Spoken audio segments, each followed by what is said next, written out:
Security hands tightened around the girl's arms as laughter rippled through the crowd. Phones were already raised. Someone whispered, "She's back again," like it was a joke everyone understood. She didn't cry. She didn't beg. She only turned her body, slightly shielding a smaller boy behind her, as if that was the last thing she could still control. "Move her away from the entrance," a guard barked. Then black SUVs rolled to a stop. Conversations died mid-sentence. A man stepped out, powerful, polished, unmistakable. His eyes swept the scene with irritation, until they froze on the girl's shoulder. A birthmark, same shape, same place, the same one his son had. The girl met his stare without fear. "I wasn't stealing," she said quietly. In that moment, the billionaire realized the past he buried was standing barefoot in front of him, and it was about to demand answers he was never ready to give. Before we continue, tell us where you're watching from and what time it is there. If stories of truth, justice, and hidden lives matter to you, subscribe and stay with us. Johannesburg had a way of making cold feel personal. The rain didn't fall softly that night. It slapped the city's glass towers, ran in hard streams down polished walls, turned sidewalks into mirrors of neon and headlights outside the Malangu Grand Hotel, the kind of place where perfume lingered in the lobby even after people left. A small crowd had gathered under the awning, not for shelter but for entertainment. They watched security do what security always did in wealthy spaces: remove discomfort from view. Two guards held the arms of a thin girl as if she were a grown criminal. She wasn't resisting, not in the dramatic way people expected. She was just stiff, like a child who had learned that struggling made adults crueler. Her jacket was too big, soaked through, dragging at her shoulders. Her braids were uneven, as if she'd done them herself with shaking hands.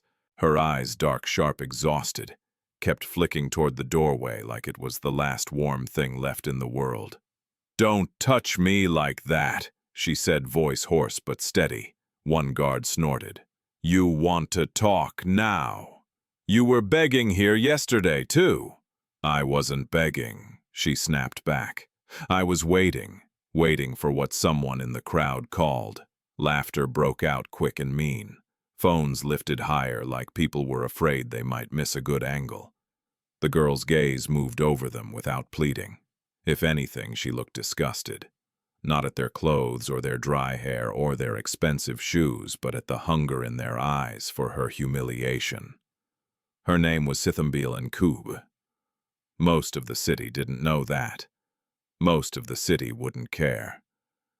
The guards dragged her closer to the curb toward the rain. A third security officer, older, heavier, the one who looked like he enjoyed this part, pointed at her bare feet. "No shoes," he said loudly, as if making a public announcement. "No loitering, no sleeping near the doors, no interview, nothing." The crowd erupted again. Interview. That word made it funnier. A homeless girl thinking she could walk into a luxury hotel and ask for work. It was the kind of joke people could enjoy because it didn't cost them anything. Sithembile opened her mouth, then closed it. Her jaw tightened. She wasn't embarrassed the way they wanted. She was angry. She had walked across the city for a reason. Not for sympathy, not for charity, for a job, for a plate of food she could earn, for one small corner of dignity. But she didn't explain herself. Explaining had never saved her before. Instead, she shifted her body subtly, deliberately, as if trying to block something behind her. That was when the crowd noticed the smaller boy. He stood half hidden behind her, skinny and trembling, his hands shoved into the pockets of a ripped hoodie. He couldn't have been more than 8. His eyes were huge, frightened, darting between the guards and the wet road. Nvula. He wasn't her brother. Not by blood. In Johannesburg's streets, family wasn't always something you were born into. Sometimes it was something you chose because you needed someone alive to notice if you disappeared. Sithembile angled herself so the guard's grip pulled at her instead of at him. "Leave him," she said sharply. "He didn't do anything. "He's with you," the older officer replied. "So he goes too." "No," she said louder. "He's not with me." Mandla's lower lip trembled. He wasn't crying, not yet. He was doing what street children did, holding everything inside until it exploded in private, if it ever did. The guards looked bored. They didn't care about the logic. They cared about the order, clear the entrance. Then the world shifted. A black convoy, sleek SUVs with tinted windows rolled up with smooth authority, the kind of movement that made ordinary traffic feel like a mistake. The vehicles stopped at the curb, like the city itself had learned to make room. The crowd's laughter thinned into murmurs. Everyone knew that convoy. It belonged to Thulani Ncube. He wasn't just rich, he was the kind of rich people feared and respected without understanding why. Logistics, property, ports, warehouses, a network of money that moved like blood through the country. People joked that if Thulani sneezed, 1,000 jobs caught a cold. He stepped out of the first SUV, and the rain seemed to hesitate for a second, before continuing to fall. Thulani was in his early 40s, tall, controlled, dressed in a charcoal coat that looked too expensive to get wet. His face was carved into the calm expression of a man who could walk into any room and make it rearrange itself around him. He had eyes that didn't look away first. He had not come for drama. He had come because the hotel was hosting a private fundraiser, and being late was a weakness he didn't allow himself. But his gaze snagged on the scene. A homeless girl being dragged into the rain while strangers recorded her suffering like a show. Annoyance flared in him. Not compassion. Annoyance at disorder, at noise, at inconvenience. His driver opened an umbrella. A bodyguard hovered. Kagiso Molefe. His head of communications was already stepping forward with that polite urgency, ready to clear the entrance and protect the brand. Sir Kagiso, murmured, weakened Thulani, held up one hand without looking back. Stop. His eyes locked on Sithembile. She wasn't crying. She wasn't begging. That, for a split second, disrupted his assumptions. People in need usually performed need in a way that made wealthy people comfortable. Hands out, voice soft, gratitude ready. This girl's posture was different. Protective, defiant, and then she pulled her wet jacket tighter, trying to hide her shoulder. Too late. A dark, curved birthmark sat just below her collarbone, visible for an instant in the harsh light. It wasn't the mark itself that shocked him. It was its location, its shape, the way it sat on her skin like a signature he'd seen before. Because his son had the same mark. The air thinned in Thulani's lungs, in the same place, same curve, same cruel familiarity. His body didn't move, but something inside him did, memory-shifting gears turning. A flash of a little boy, laughing in a bright bedroom. A pediatrician once saying, "It's just a birthmark," his own hand brushing that spot on his son's shoulder when the child was small. And then something older. A woman's voice, a slammed door, a name he hadn't spoken in years. Nvula, his ex-wife. The crowd had gone silent, not out of respect for the homeless girl, but because the presence of a powerful man rearranged their courage. Phones still recorded, now hoping to capture the billionaire's reaction. Sithembile lifted her chin as the guards paused, unsure. She met Thulani's stare, like she had nothing to lose, which was true. "Please," she said, voice smaller than before, but still steady. "I wasn't stealing. I was just trying to keep him warm." Thulani didn't respond immediately. His mind was moving too fast. Kagiso stepped in with a smooth smile. "Sir, we'll handle it. We'll let them go," Thulani said, voice low-cutting. The guards loosened their grip, as if Thulani had a remote control. Sithembile pulled Mandla closer. Mandla's shoulders shook once. Then he steadied himself, staring at Thulani, with the suspicion of a child who had been disappointed too many times. Thulani took one step forward. just one. Up close, he saw more. The hollowing of Sithembile's cheeks, the bruised shadow under her eye, the way her fingers were swollen from cold, the way she stood between Nvula and every adult instinctively. She looked 11, but her eyes looked older. "What is your name?" Thulani asked. Sithembile hesitated. Names were dangerous on the street. Names were how people found you later. Names were how threats became personal. She didn't answer. One of the guards scoffed. "She doesn't want to talk now, sir." "That's how they are." Sithembile's head snapped toward him. "Don't speak for me." Thulani's gaze flicked to the guard with a quiet warning that made the man shrink without understanding why. "I asked you," Thulani said, returning to her. "Your name." She swallowed. Her pride fought her fear. "Sithembile," she said finally. "Sithembile Ncube." The last name hit him like a second slap. Ncube. His name. A coincidence, he told himself quickly. Johannesburg had many Ncubes. The name itself wasn't rare. But the birthmark. His pulse thudded once hard. "Where are your parents?" Thulani asked, then immediately regretted the question. It sounded like an interrogation, like a man trying to decide whether she deserved to exist. Sithembile's mouth tightened. "I don't have parents." Nvula clutched her sleeve. "Sithembile," he whispered, like he was afraid she'd say too much. Thulani's jaw worked, controlled and tense. His instincts, corporate instincts, wanted to solve this quickly. Offer money, put them in a program, make the problem disappear neatly. But another instinct, one he didn't trust, kept staring at that birthmark in his mind like it was a door he'd refused to open for years. He looked around at the phones, at the faces pretending to be innocent after laughing, at the hotel staff watching from behind glass. "We're done here," Thulani said, voice sharpened.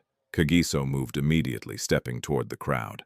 "Please, everyone, respect privacy. Put your phones away." Some did, some didn't. Sithembile shifted, preparing to leave. The moment of attention was dangerous. Attention could turn into violence, into police, into people who wanted to teach her a lesson. She pulled Nvula's hand. "Come." But her knees wobbled. The adrenaline that had held her upright drained out of her body all at once, leaving only exhaustion and fever. Her face went pale. Her eyes blinked hard, like she could force herself awake through willpower alone. Thulani noticed. He saw the slight sway, the way her fingers loosened around Nvula's hand. Sithembile Nvula said, "Panic rising now, don't." Her body folded. It wasn't dramatic.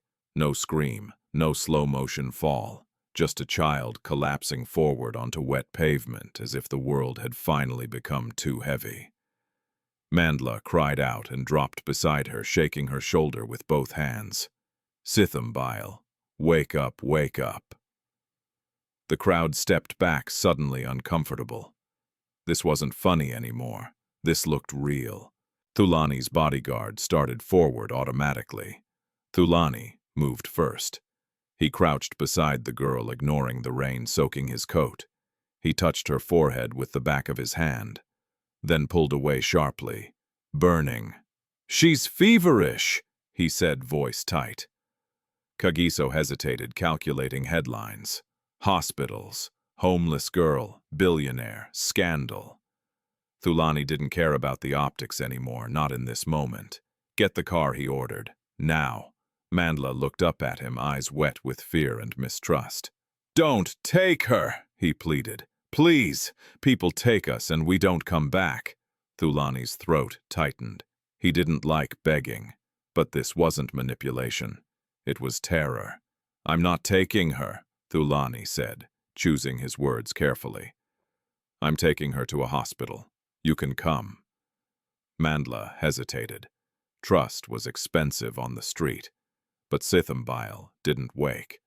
Her breathing was shallow, fast. Mandla stood shaking.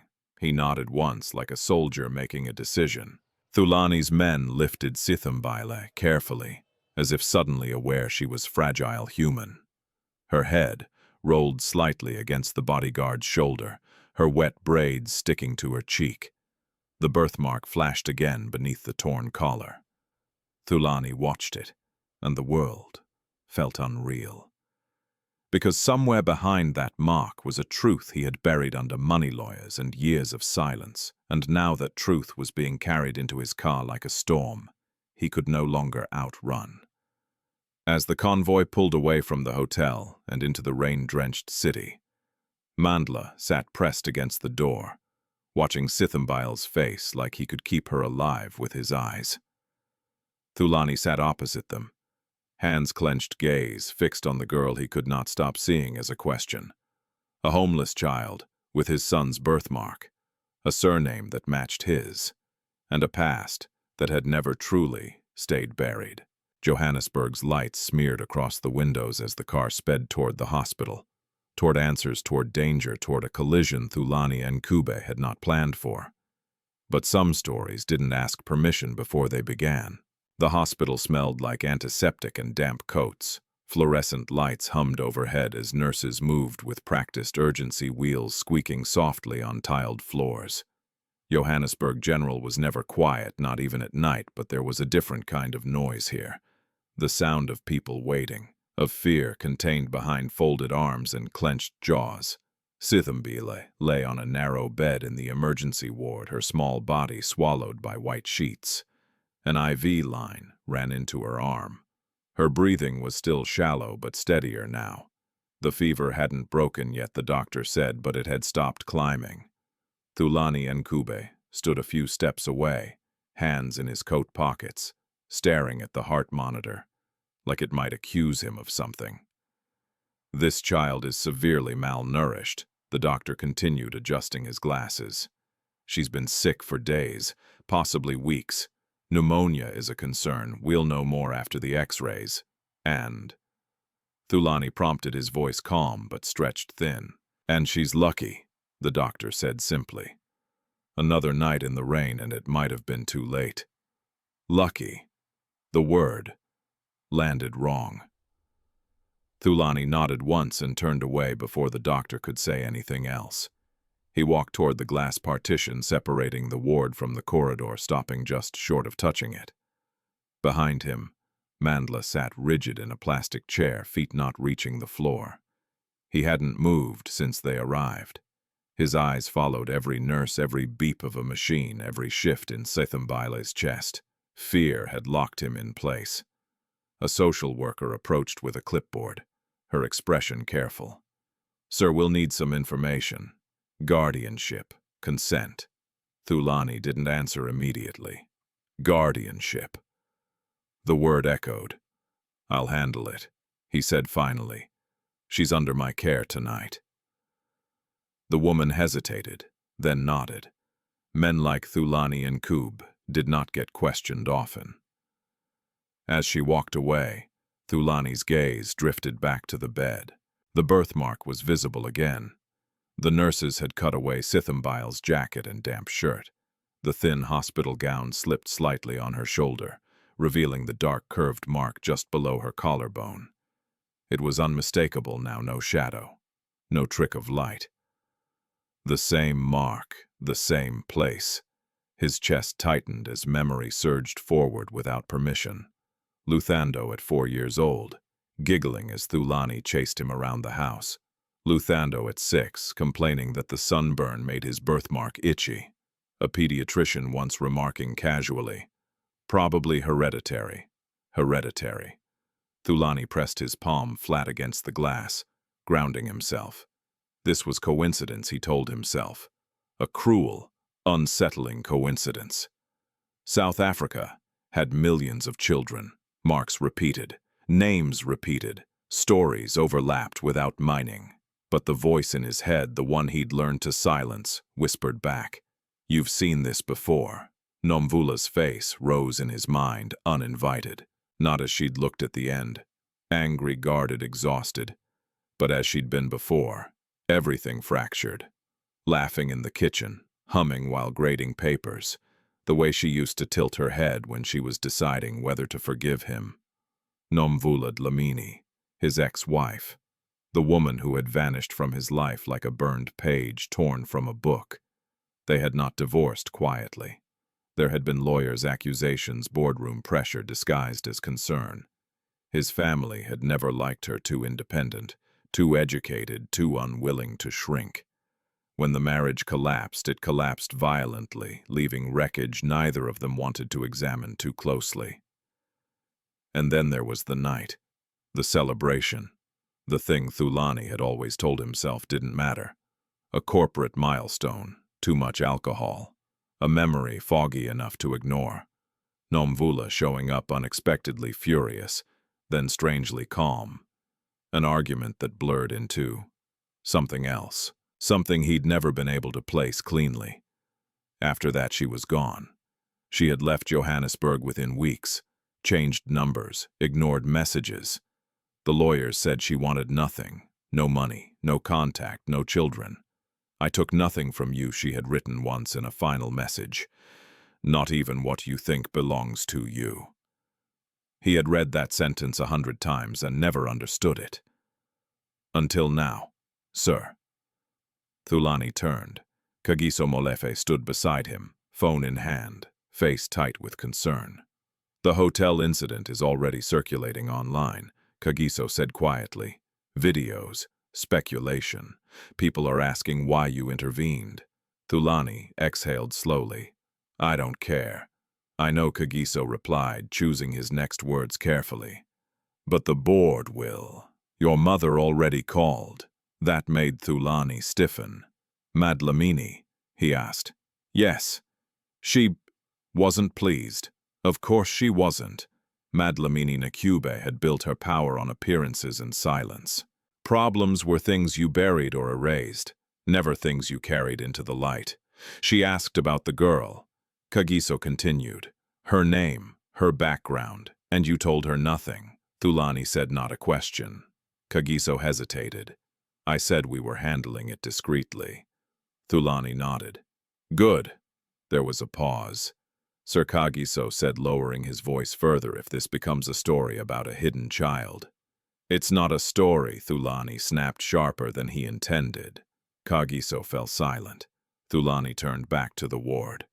Mandla was still watching Sithembile, like the world would end if he blinked. "Come here," Thulani said to him.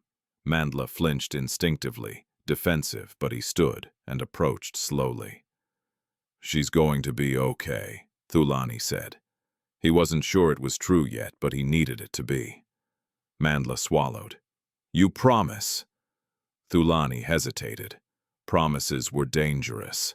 "I promise we'll do everything we can," he said instead. Mandla nodded, once satisfied enough. "Did she tell you anything about her family?" Thulani asked gently. "Her parents." Mandla's eyes dropped. "She doesn't talk about them. Just her mother. Sometimes." "What does she say?" "That her mother was brave," Mandla replied, "and sad. And that she used to say Sithembile's name means, 'We are hopeful.'" "Hopeful?" Thulani felt something twist painfully in his chest. "She says her mother told her not to trust rich people," Mandla added quietly. "Especially ones with gates." Thulani closed his eyes. That was Nvula. Direct, bitter, protective even in absence. A nurse approached. "She's waking up." They moved quickly back to the bedside. Sithembile's eyelids fluttered, then opened. Confusion crossed her face, followed by immediate alarm as she took in the unfamiliar room. "Easy," the nurse said softly. "You're safe." Sithembile's eyes darted around until they landed on Mandla. Relief flooded her features. "Mandla," she whispered. "I'm here," he said, gripping the rail. "I didn't leave." Her gaze shifted then to Thulani. Recognition flickered. Wariness followed. "Where am I?" she asked, voice thin. "The hospital," Thulani replied. "You collapsed. You were very sick." She tried to sit up and failed, wincing. Don't, the nurse warned. Sithembile looked at the IV line at the clean sheets at the machines. Panic crept in. I don't have money, she said quickly. I didn't steal anything. I'll go, I swear. You're not going anywhere tonight, Thulani said. And no one is accusing you of stealing. She stared at him, unconvinced. Why are you here? She demanded. Why do you care? The question hung heavy in the air. Thulani searched her face, the sharp intelligence, the guarded strength, the exhaustion that no child should carry. He thought of Luthando, asleep at home, safe in a warm bed. I care because you're a child, he said finally. And children shouldn't die in the rain. Sithembile's jaw tightened. People say that, then they leave. I'm not leaving, Thulani said. He surprised himself with how firmly the words came out. She studied him, weighing truth against experience. Then her gaze slid to his coat, his watch, the quiet authority in his posture. You're rich, she said flatly. Yes, Thulani admitted. She turned her face away. Then don't pretend you understand. Thulani absorbed the blow without flinching. You're right, he said. I don't, but I want to. She laughed, once short, humorless. People like you always want things. He didn't argue. Instead, he asked the question that had been burning since the hotel. Sithembile, he said carefully. Do you know where you were born? She frowned. No. Do you know your mother's full name? Her expression closed. Why, she asked. Thulani hesitated, then decided honesty. Partial. Honesty was better than nothing. Because he said there are some things about you that remind me of someone I used to know. Sithembile turned back slowly, studying his face with unsettling intensity. My mother's name was Nvula, she said. The room seemed to tilt. Thulani's breath caught in his throat. Nvula Dlamini Sithembile added. Silence crashed down between them. Behind the glass, the city continued its restless movement. Sirens rained traffic, but inside that small hospital ward, time stuttered. Thulani stared at the girl on the bed, at the living proof of a past he had never truly faced. And in that moment, he knew one thing with terrifying clarity. Whatever truth lay behind Sithembile Ncube's existence, it was not finished with him yet. Morning arrived quietly at Johannesburg. General filtered through narrow windows and pale curtains that did little to soften the harshness of the ward. The rain had stopped some time before dawn, leaving the city washed and deceptive as if pain could be rinsed away overnight. Sithembile slept for hours, her fever finally easing under medication. Her breathing deepened steadier now, though her face remained tight even in rest, like a child who did not fully trust sleep. Mandla dozed in the chair beside her bed, curled inward, one shoe missing his chin, resting on his chest. Thulani Ncube had not left. He sat across the room, jacket folded over his arm shirt, creased from the long night. He had taken calls, answered emails, silenced his phone more times than he could count. Somewhere beyond the hospital walls, meetings were being rescheduled, decisions deferred. For once, the machinery of his empire moved without him. He watched the girl. Every detail felt loaded now, the curve of her brow, the stubborn set of her mouth, the faint scar near her hairline. None of it was proof. All of it was possibility, and possibility was more dangerous than certainty. A nurse approached with a clipboard. She'll need to be admitted for at least a few days, she said. After that, social services I'll arrange care. Thulani interrupted. The nurse hesitated. Sir, there are procedures. There are resources, Thulani replied calmly. I will follow the law, but she won't be released back to the street. The nurse studied his face, then nodded. Very well. By mid-morning, Sithembile stirred again. Her eyes opened slowly, unfocused at first, then sharp as memory returned. Where's Mandla? She asked immediately. Here, Mandla said, jumping up. I didn't go. She relaxed slightly, then noticed Thulani again. Her shoulders stiffened. "You're still here," she said, not accusing, just stating a fact. "Yes," Thulani replied. "I wanted to make sure you were okay." She pushed herself up onto her elbows. "You don't have to. I know." She watched him, suspicious. "People don't do things they don't have to." Thulani almost smiled. "Almost. You're right," he said. "So let me be honest." That caught her attention. "I don't think what happened last night was an accident," he continued. "You were sick. You needed help. And I have questions."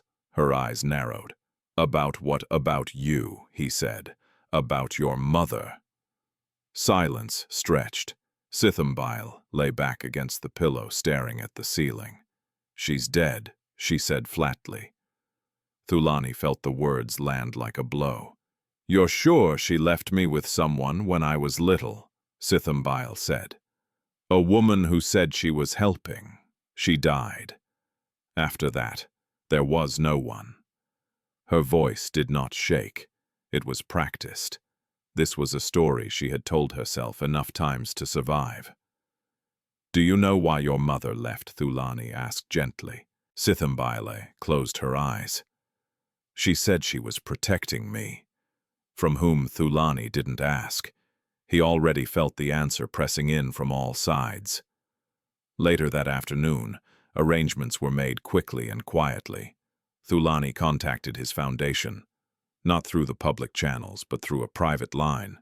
Only a few people knew.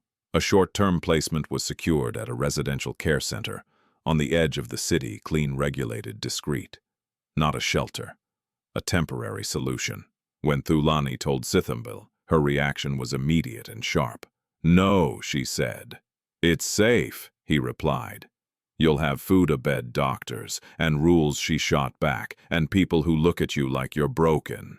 He didn't deny it. "I won't go," she said again. "I'm not leaving Mandla." Mandla's eyes widened. "Sithembile, he can come too," Thulani said. Both children froze. What Mandla whispered. "The center has space," Thulani continued. "For both of you, for now." Sithembile searched his face, looking for the trick. "Why?" "Because separating you helps no one," Thulani replied. "And because I won't force you." The word force mattered. After a long moment, she nodded once. Not trust, a ceasefire.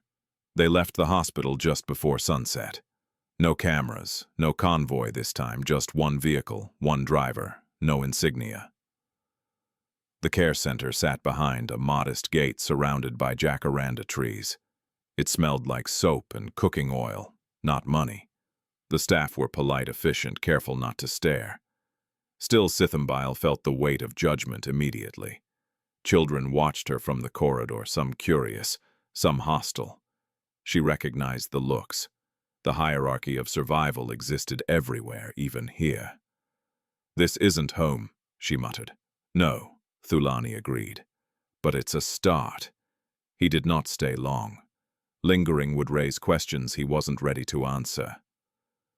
Before he left, Sithembile spoke. "You said you had questions," she said quietly. "Yes." She hesitated, then tugged the neckline of her borrowed sweater slightly aside, revealing the birthmark. "Is this why?" Thulani's breath caught. "Yes," he admitted. She studied his face closely. "My mother said it meant something." "It might," he said carefully, "but not in a way that changes who you are." She considered that. "People always say that before they try to change you." He met her gaze. "I won't." She didn't say thank you. That night, Thulani returned to his home in Santon, a glass and steel fortress that suddenly felt hollow. Luthando was already asleep, his school bag by the door, his room softly lit. Thulani stood in the doorway for a long time, watching his son breathe. The birthmark was there, just visible above the collar of his pajama shirt. The same mark, the same place. Thulani's chest tightened painfully. Downstairs, his mother waited. Thulani Ncube sat in the living room, back straight, hands folded. dressed as if for a formal meeting. Her presence was heavy, deliberate. "You're late," she said. "I was at the hospital," Thulani replied. "I know," she said. "I also know about the girl." Thulani remained standing. "Then you know why I couldn't ignore her." Madlamini's lips thinned. "I know why you think you couldn't. She carries the mark," Thulani said. "The same one Luthando has." Madlamini waved a dismissive hand. "Birthmarks are meaningless.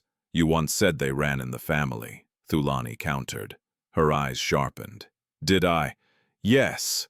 Silence fell. "Nvula poisoned your mind," Madlamini said finally. She always wanted to tie herself to this family.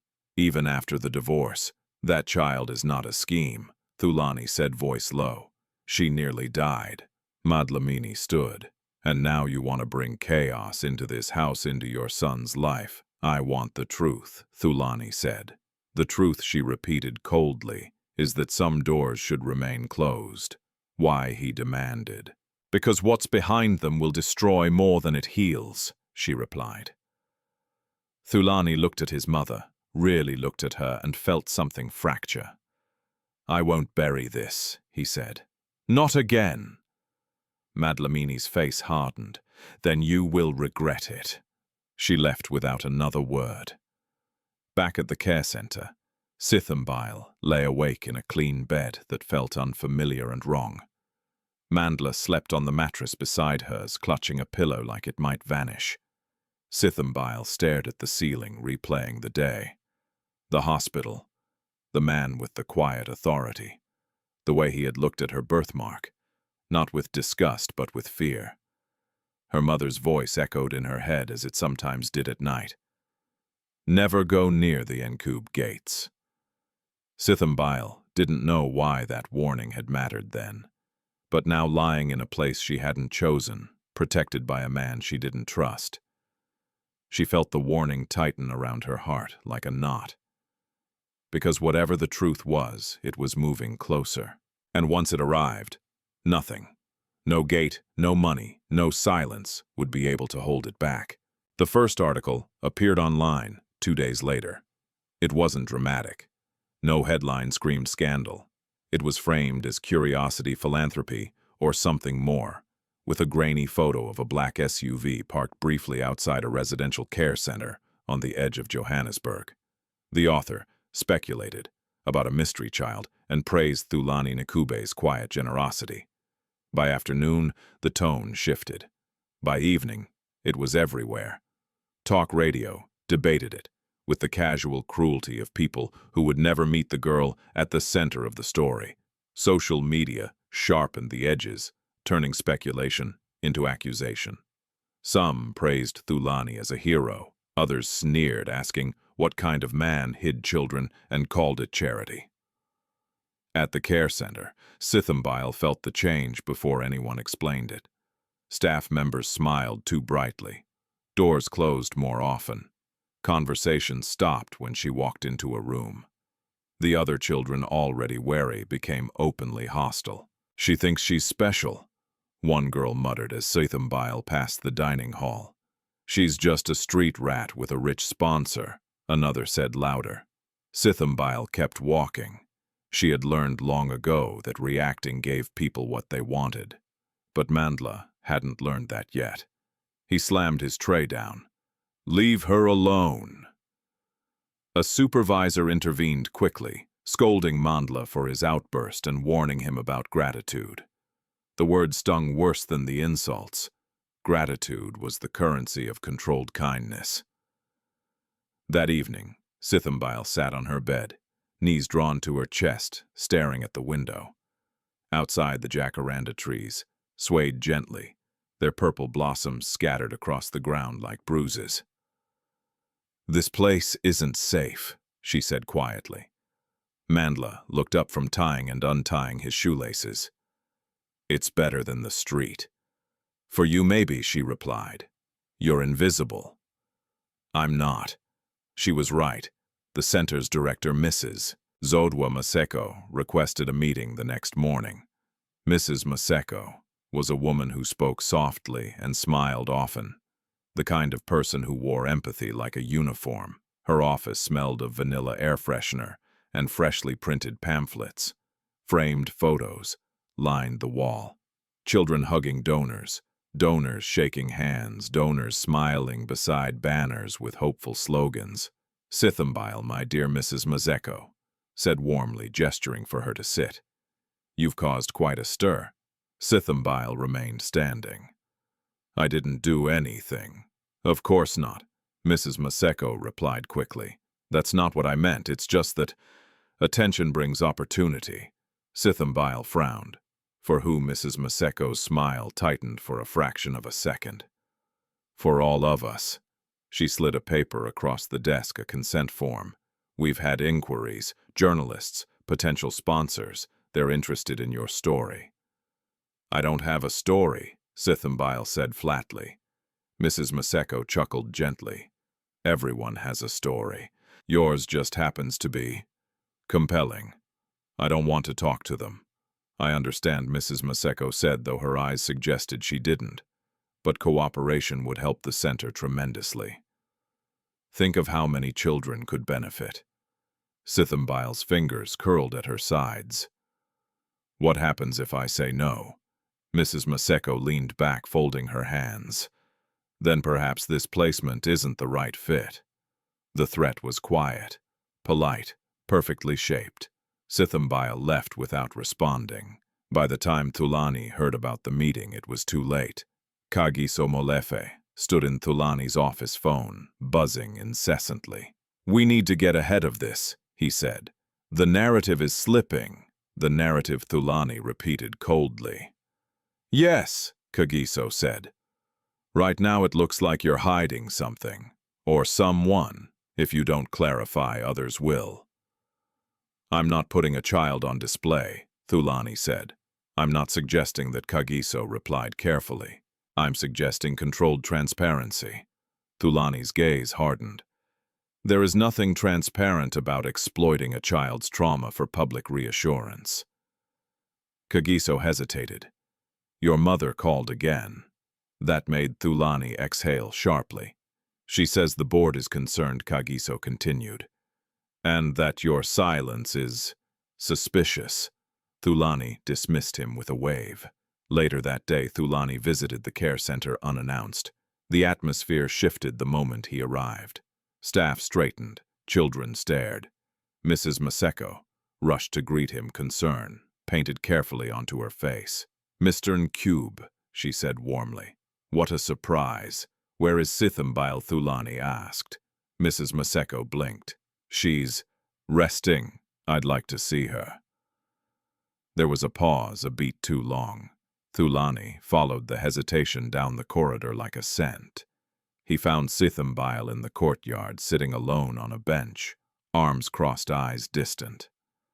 Nvula hovered nearby, unsure whether to approach.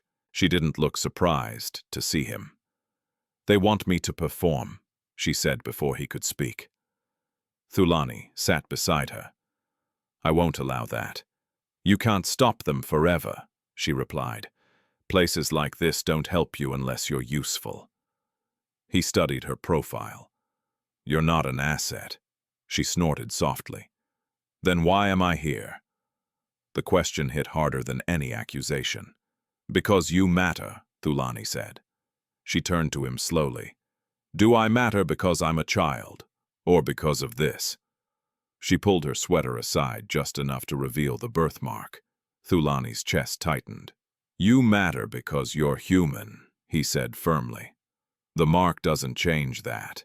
"But it changed everything," she replied. She wasn't wrong. That night the pressure intensified. A tabloid ran a headline suggesting the girl was a plant sent by a disgruntled ex-wife. Online commenters dissected Sithembile's appearance, her age, her name. Someone found her surname and drew the obvious conclusion. Ncube. Coincidence, some said. Too perfect, others argued. At the care center, the whispers became cruelty. Someone shoved Sithembile in the hallway. Another child hid her shoes. A note appeared on her bed. "Go back to the street." Nvula found her crying quietly in the bathroom, knuckles white as she tried to stay silent. "This was a mistake," she whispered. "I shouldn't have let him help." Meanwhile at home, Luthando sensed the shift too. "Why is everyone talking about a girl?" he asked Thulani that evening. "At school they said you have another child." Thulani froze. "Who said that?" he asked carefully. "Everyone," Luthando replied. "They said she looks like me." Thulani knelt in front of his son, gripping his shoulders gently. "Listen to me. No matter what anyone says, you are loved. Nothing about that changes." Luthando frowned. "Is she my sister?" The question was innocent. The answer was not. "I don't know yet," Thulani said, truthfully. That night, Thulani received a message from his mother. "You are embarrassing this family." He didn't reply. Instead, he drove back to the care center. Sithembile was waiting near the gate, backpack slung over her shoulder, Nvula beside her. "I'm leaving," she said when she saw him, "before they make it worse." Thulani stepped closer. "Where will you go?" She shrugged. "Somewhere I'm not a headline. You're not safe out there," he said. She met his gaze, eyes burning. "I was never safe. I was just free." For a moment, Thulani understood that freedom and safety were not the same thing, and that offering one often meant stealing the other. "Give me time," he said. "I'll fix this." She shook her head slowly. "People like you always think you can." Nvula clutched her sleeve. "Sithembile." She looked at him, then back at Thulani. "My mother warned me. About gates, about names, about men who smile and say they want to help." Thulani felt the weight of that warning settle between them. "I won't force you," he said again. She studied him, searching for the lie. After a long moment, she lowered the backpack. "Just for now," she said. "But if this turns into a cage, I'll open the door," Thulani said. As he watched her walk back inside, surrounded by whispers and shadows, Thulani understood something with chilling clarity. The danger was no longer theoretical. Someone had decided Sithembile Ncube was a problem, and in a world shaped by power and silence, problems were not allowed to survive for long. The investigation began quietly, the way all dangerous truths did. Thulani Ncube did not call the police. He did not involve his board. He did not even tell Kagiso Molefe what he was about to do. Instead, he made one encrypted call from his private office, long after midnight, to a man whose name never appeared on contracts. Sibusiso Dlamini answered on the second ring. "I need a birth traced," Thulani said, without greeting, "unregistered, about 11 years ago." There was a pause on the line, the faint sound of a keyboard. "That kind of birth doesn't leave a clean trail," Sibusiso replied. "Especially if someone paid to erase it." "I know," Thulani said. "That's why I'm calling you." Sibusiso exhaled slowly. "Send me what you have." By morning, Sibusiso was already moving. He started where records were weakest: small clinics, charity hospitals, places where electricity failed and paperwork came second to survival. He avoided official databases at first. Those had fingerprints. He worked the margins instead, following rumors, favors old nurses who still remembered faces better than files. Meanwhile, at the care center, Sithembile felt the tension coil tighter. Mrs. Zodwa Maseko's warmth had cooled into something brittle. Staff monitored her movements more closely. Nvula was assigned a different dormitory for his own development, a phrase that tasted like separation. Sithembile argued until her voice cracked. "This is temporary," Mrs. Maseko insisted. "You need space." Sithembile knew better. Divide and control. It was an old tactic. That afternoon, Thulani arrived again, anger barely contained beneath his calm exterior. "She stays with Nvula," he said flatly. Mrs. Maseko bristled. "Mr. Ncube, you must understand." No, Thulani interrupted. "You must understand. This is not a negotiation." Something in his tone made her step back. That night, Sithembile sat on her bed, fingers tracing the edge of her birthmark through her shirt. The room was quiet, but her thoughts were loud. Her mother had touched that mark often, pressing her thumb there as if grounding herself. "This is how I'll always find you," Nvula used to say. Sithembile had never understood what she meant. Across the city, Sibusiso stood in a dim corridor behind a derelict maternity clinic in Soweto. The building had been condemned years ago, but the basement still held boxes, dusty, water-stained, forgotten. An elderly woman watched him from a plastic chair, eyes sharp despite her age. "You're late," she said. "You're early," Sibusiso replied, handing her an envelope. She didn't count the money. She never did. "You're looking for a girl," the woman said. "Born during the blackout week." Sibusiso stilled. "You remember." She nodded slowly. How could I forget? The mother was educated, polite, too calm for a woman being hunted. Hunted by whom the woman hesitated. She didn't say names, but she cried when she signed the form. Her hands were shaking. Teacher's hands, soft but strong. Sibusiso's pulse quickened. "Did she give a name?" "Nvula," the woman said. "Nvula Dlamini." The pieces clicked. Sibusiso found the file, half-burned, misdated, marked stillborn in a different ink. The baby's name had been crossed out, replaced with a number. A lie on paper. He photographed everything. That evening, Thulani sat across from his mother in her home, a house heavy with tradition and quiet authority. Thulani Ncube poured tea without offering him any. "You are digging where you shouldn't," she said calmly. "I'm digging where you told me not to," Thulani replied. "There's a difference." Her eyes flickered. Nvula was unstable. She was a schoolteacher, Thulani said. She asked for legal protection. Madlamini's lips tightened. She wanted to shame this family. She wanted to survive, he snapped. Silence pressed between them. "You think that child belongs to you," Madlamini said finally. "That's what this is about." "I think she belongs to herself," Thulani replied, "and that someone tried to erase her." Madlamini stood. "Some histories deserve erasure." Thulani rose two taller, immovable. "Not this one." As he turned to leave, she spoke again, her voice low. "If you continue," she warned, "you will break more than you fix." He paused at the door. "Then perhaps it needs breaking." 2 days later, Sibusiso sent the message. "I found the clinic. The birth was real. The records were altered."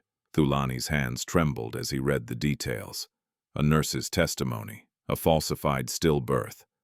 A payment logged under a shell account that traced back not to his mother directly, but to a family trust. The truth was no longer abstract. It had a trail. At the care center, Sithembile received her own shock. One of the younger girls cornered her in the laundry room, eyes bright with malice. "My aunt says you're lying," the girl said. "She says your mother was crazy, that you're trying to steal a rich man's life." Sithembile felt something inside her go cold. That night she finally spoke to Thulani without defiance. "Why are people saying my mother was bad?" she asked quietly. Thulani hesitated. "Because it's easier than admitting she was wronged." Sithembile swallowed. "Was she?" "Yes," he said. "She was." The relief on Sithembile's face was small but profound. "Did you know her?" she asked. Thulani nodded slowly. "I did." Her eyes searched his. "Did you hurt her?" The question sliced cleanly through him. "Yes," he said. "By not listening." She looked away, processing. "My mother said powerful people rewrite stories," Sithembile murmured. "She said I should remember the truth, even if no one else does." Thulani felt the weight of that responsibility settle on his shoulders. He wasn't just uncovering a secret. He was unlearning a lie he had lived inside for years. That night, Sibusiso called again. "There's more," he said. "Someone has been monitoring the care center." Thulani's blood ran cold. "Who?" "Hard to say," Sibusiso replied. But they're not journalists. The warning came too late. As Thulani drove toward the center, sirens wailed somewhere behind him. When he arrived, the gate was open, guards, distracted confusion rippling through the compound. Nvula was crying. They took her, he sobbed. A man said she had to answer questions. Sithembile was gone. In that moment, Thulani understood the cost of waiting. The truth he was chasing was no longer just buried. It was being hunted. The room felt smaller without Sithembile in it. Nvula sat on the edge of the bed she usually claimed, fists clenched so tightly his knuckles had turned white. The blanket lay folded where she had left it that morning. Too neat, too intentional, as if she had known she wouldn't be coming back. She didn't go with them willingly, Nvula said again, his voice breaking. She kept asking who they were. They wouldn't tell her. Thulani stood in the doorway, absorbing every word like a wound reopening. The care center staff hovered uselessly in the corridor, whispering, shifting blame, avoiding eye contact. "Describe them," Thulani said, forcing his voice steady. Nvula wiped his nose with his sleeve. 2 men, 1 woman. They had papers. They said they were from social services. "Did you see a badge?" Nvula shook his head. "They didn't let us get close." Thulani's jaw tightened. Papers meant nothing. Authority was easy to fake when people were trained not to question it. He turned to Mrs. Zodwa Maseko, who stood rigid by the wall. "Why wasn't I called immediately?" Her mouth opened, then closed. I thought it was legitimate. They were very convincing. Convincing enough to take a child without notifying her. Legal guardian," Thulani snapped. "I didn't know she had one." Mrs. Maseko shot back, defensive now. "You never." Thulani raised a hand, silencing her. "Enough." He knelt in front of Nvula, lowering himself to the boy's level. "Listen to me. Carefully," he said. "I am going to find her." Nvula's eyes filled with tears. "Everyone says that." Thulani met his gaze, unwavering. "I'm not everyone." As he stood, his phone vibrated. A message from Sibusiso Dlamini. "This isn't social services. The vehicle plates are cloned. Someone is moving fast." Thulani closed his eyes briefly. The midpoint he had feared, the moment where uncertainty tipped into danger, had arrived. He drove away from the center without another word, the city blurring past his windows. His mind raced not with panic, but with clarity sharpened by guilt. He had underestimated the opposition. Whoever had erased Sithembile's birth records had not done so casually. That kind of operation required coordination, money, and motive. And now that the lie was threatened, they were responding. At home, Luthando sensed the shift immediately. "You're angry," he said as Thulani passed through the living room. Thulani stopped. His son sat on the couch, homework spread out but untouched. "Something happened." Luthando continued quietly. "Is it about the girl?" Thulani sat beside him, the weight of everything pressing down. "Yes," he said. "She's missing." Luthando's eyes widened. "Missing how?" "Taken." Thulani replied honestly. Luthando swallowed. "Because of us." The question cut deeper than any accusation. "Because of adults who are afraid," Thulani said. "Not because of you." Luthando nodded slowly, processing. Then he did something unexpected. He rolled up his sleeve. "Look," he said. The birthmark sat there, familiar and undeniable. "If she has the same one," Luthando said carefully, "then she's family." "Right." Thulani's throat tightened. "Possibly." "Then don't stop," Luthando said. "Please." That night, Sithembile sat in the back of a van that smelled of dust and cheap cologne. Her wrists were not bound, but the doors were locked. The woman who had spoken the most sat across from her legs, crossed expression cold. "You can stop staring," the woman said. "We're not hurting you." "Then tell me where we're going," Sithembile replied. The woman smiled thinly. "Somewhere safe." "I was safe," Sithembile shot back. "Until you came." The man beside the woman shifted uncomfortably. "You didn't have to scare her," he muttered. "Fear keeps children quiet," the woman replied, "and quiet keeps them alive." Sithembile's chest tightened.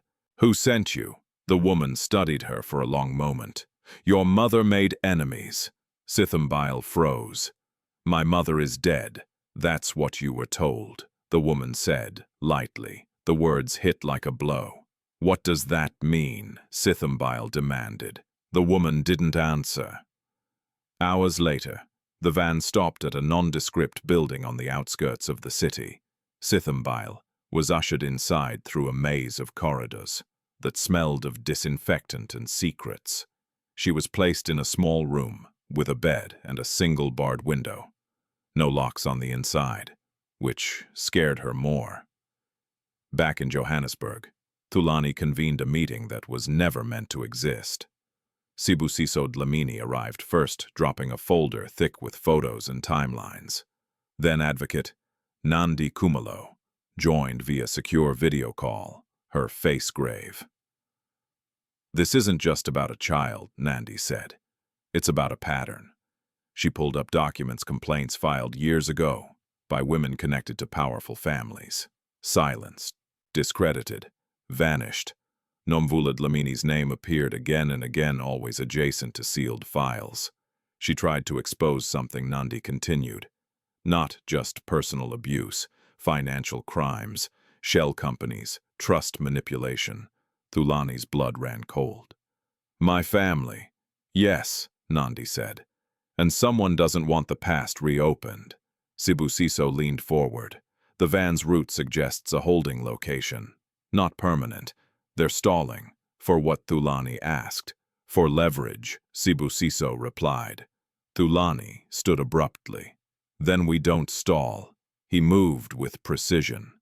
Now the hesitation burned away. This was no longer about doubt or reputation. It was about a child who had trusted him enough to stay. In the holding room, Sithembile lay awake, staring at the ceiling. Her mind replayed her mother's voice fragments she had never understood before. "Never go near the Ncube gates. If they find you, they will try to rewrite you. Remember who you are, even when they tell you who to be." Tears slid silently into her hair. For the first time since her mother vanished, Sithembile felt the truth pressing close, not as comfort, but as danger. She wasn't just a girl with a birthmark. She was evidence. And somewhere in Johannesburg, Thulani Ncube finally admitted the truth he had been circling since the hotel steps. His wealth had not protected the innocent. It had protected the guilty. And if he wanted Sithembile back, if he wanted redemption at all, he would have to tear through the very system that had made him untouchable. The story was no longer about discovery. It was about survival. The first place Thulani went was the one he had avoided for years. Not because it was far, but because it was honest. The offices of Kumalo and Partners Women's Legal Aid sat above a row of closed shops in Braamfontein. The paint on the stairwell walls was peeling. The security gate creaked. Nothing about the place suggested power, only persistence. Advocate Nandi Kumalo met him at the door herself. "You should have come sooner," she said quietly as she ushered him in. "I know," Thulani replied. They sat across from each other at a scarred wooden table. Files were stacked everywhere, color-coded, worn from use. This was not a firm that buried problems. It was a place where problems came to breathe. "Sithembile has been taken," Thulani said without preamble. Nandi's expression hardened. "By whom we don't know yet, but it's connected to my family." Nandi leaned back slowly. "Then it's connected to Nvula." The name still hit him like a bruise. "Tell me everything," Thulani said. Nandi opened a drawer and pulled out a thin folder. "This is all that remains officially," she said. The rest was sealed or destroyed. She slid the folder toward him. Inside were copies, complaints Nvula Dlamini had filed years ago. Requests for protection, allegations of coercion, financial manipulation, and threats tied to family trusts and shell companies. The language was careful, legal, restrained, but the fear bled through the margins. She came to us after the divorce, Nandi continued. She said she had evidence, not just about mistreatment, about crimes. She refused money. She wanted accountability. Thulani's jaw clenched. Why didn't she go public? She tried, Nandi said. Every time she moved, something happened. A landlord withdrew. A school contract disappeared. Her mental stability was questioned. By whom? Nandi met his gaze. By your mother's lawyers. The room felt suddenly airless. Nvula realized the system was closing ranks, Nandi went on, so she went quiet. Changed her routine, and one day she vanished. You thought she was dead, Thulani said. We thought she was silenced, Nandi replied. Those are not the same thing. A knock interrupted them. A junior associate stepped in pale. Advocate Kumalo. Someone broke the front window. They rushed outside. Glass lay scattered across the pavement. No message, no graffiti, just destruction. A warning. Nandi looked at Thulani grimly. They know you're here. That evening, Thulani received another call from Sibusiso. They've moved her again, he said. Short distance, industrial zone. Whoever's holding her is nervous. Can you trace it? Thulani asked. Yes, Sibusiso replied. But not without drawing attention. Do it, Thulani said. I'll handle the attention. He knew exactly how. The next morning, Thulani called an emergency meeting of the Ncube Holdings Board. Not privately, publicly. News outlets were invited, under the guise of a quarterly transparency briefing. External auditors were flown in, shareholders logged on from across the continent. His mother arrived late, dressed in immaculate black, her face a mask of composure. Thulani Ncube took her seat, without looking at him.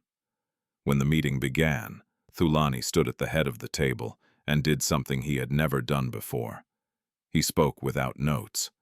For years, he said, voice steady, this company has profited from silence, from trust structures so complex they hid accountability, from family loyalty used as a shield. Murmurs rippled through the room. I am ordering an independent audit into all family-linked trusts, he continued, effective immediately. Madlamini's head snapped up. You can't, I can, Thulani said, cutting her off. And I am. The room froze.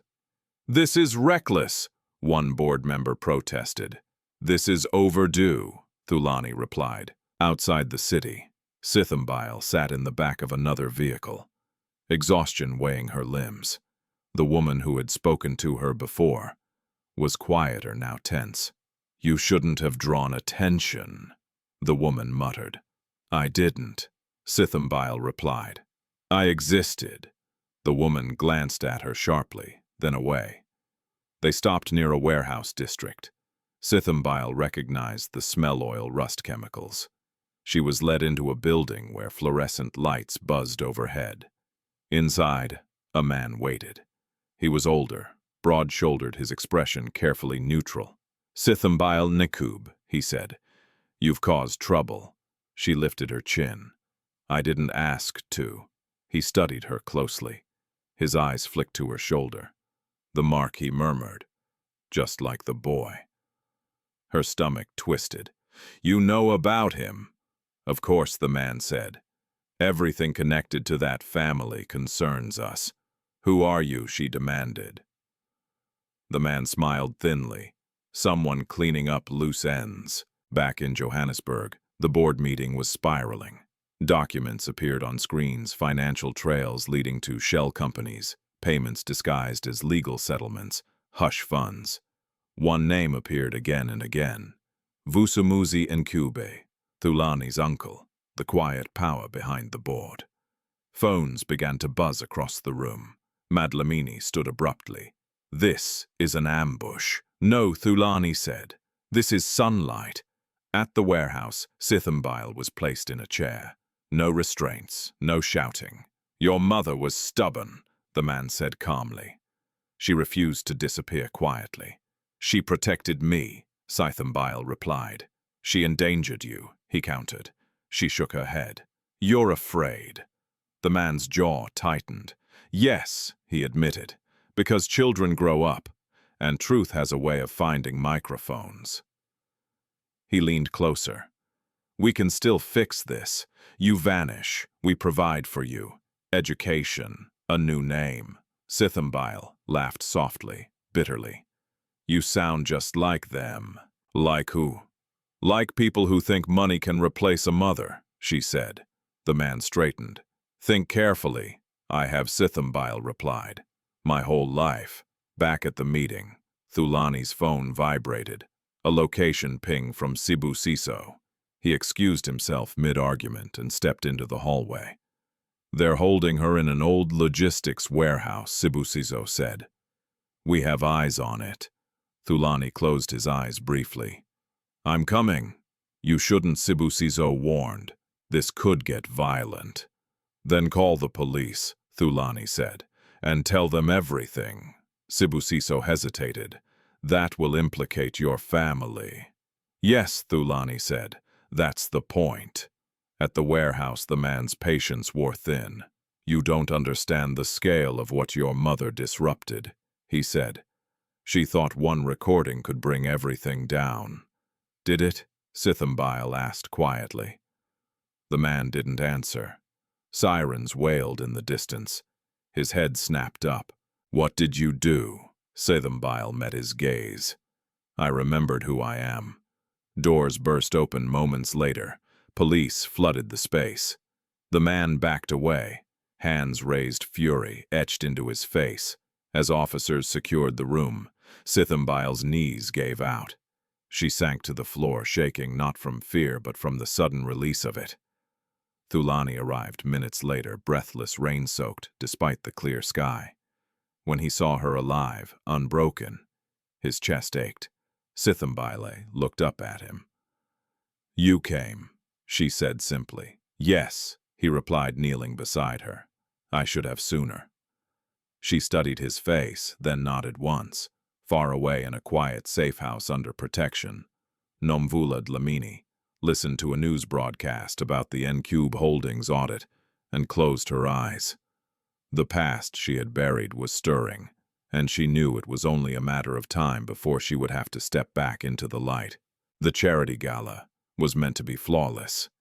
White linen draped the walls of the Santon Convention Hall, soft lights catching on crystal glasses and polished shoes. A string quartet played something gentle and expensive. The banner behind the stage read "Future Forward, Investing in Tomorrow's Children." Thulani Ncube stood near the edge of the room, expression composed, hands folded behind his back. To anyone watching, he looked like a man in control, host, donor, visionary. Inside, he felt like a man standing on cracked ground. The rescue of Sithembile had quieted the immediate danger, but it had not ended the war. If anything, it had sharpened it. Arrests had been made quietly, statements taken, evidence secured. But power, Thulani had learned, did not disappear simply because the truth knocked on the door. It regrouped. Across the room, his son watched him. Luthando stood beside his teacher, dressed in a simple navy suit, his posture stiff with the unfamiliar weight of attention. This event was meant to celebrate his 10th birthday, a charitable milestone in his name. He should have been excited. He wasn't. Dad, Luthando said softly when Thulani approached. "Is she coming?" Thulani hesitated. "She's resting." Luthando's eyes flicked toward the entrance anyway. "People keep asking about her." "I know. They think she's a secret." Luthando continued. "Like something you're hiding." Thulani knelt slightly to meet his son's gaze. "You don't have to answer anyone." Luthando nodded, but his shoulders remained tense. Across the hall, Thulani Ncube arrived with calculated grace, her presence rippling through the crowd like a chill. She wore black and pearls, her smile practiced and unreadable. At her side walked Thulani Ncube, broad-shouldered, genial, the kind of man who shook hands as if sealing deals without witnesses. Their eyes met Thulani's. The air tightened. Thulani Vusamuzi said warmly as he approached, arms open. "What a night. You've done well." "Not alone," Thulani replied coolly. Madlamini's gaze slid past him to Luthando. "My grandson," she said, bending slightly. "You look handsome." Luthando shifted back instinctively closer to his father. "Thank you," he murmured. Madlamini straightened, her smile thinning. "Where is the other child?" she asked lightly.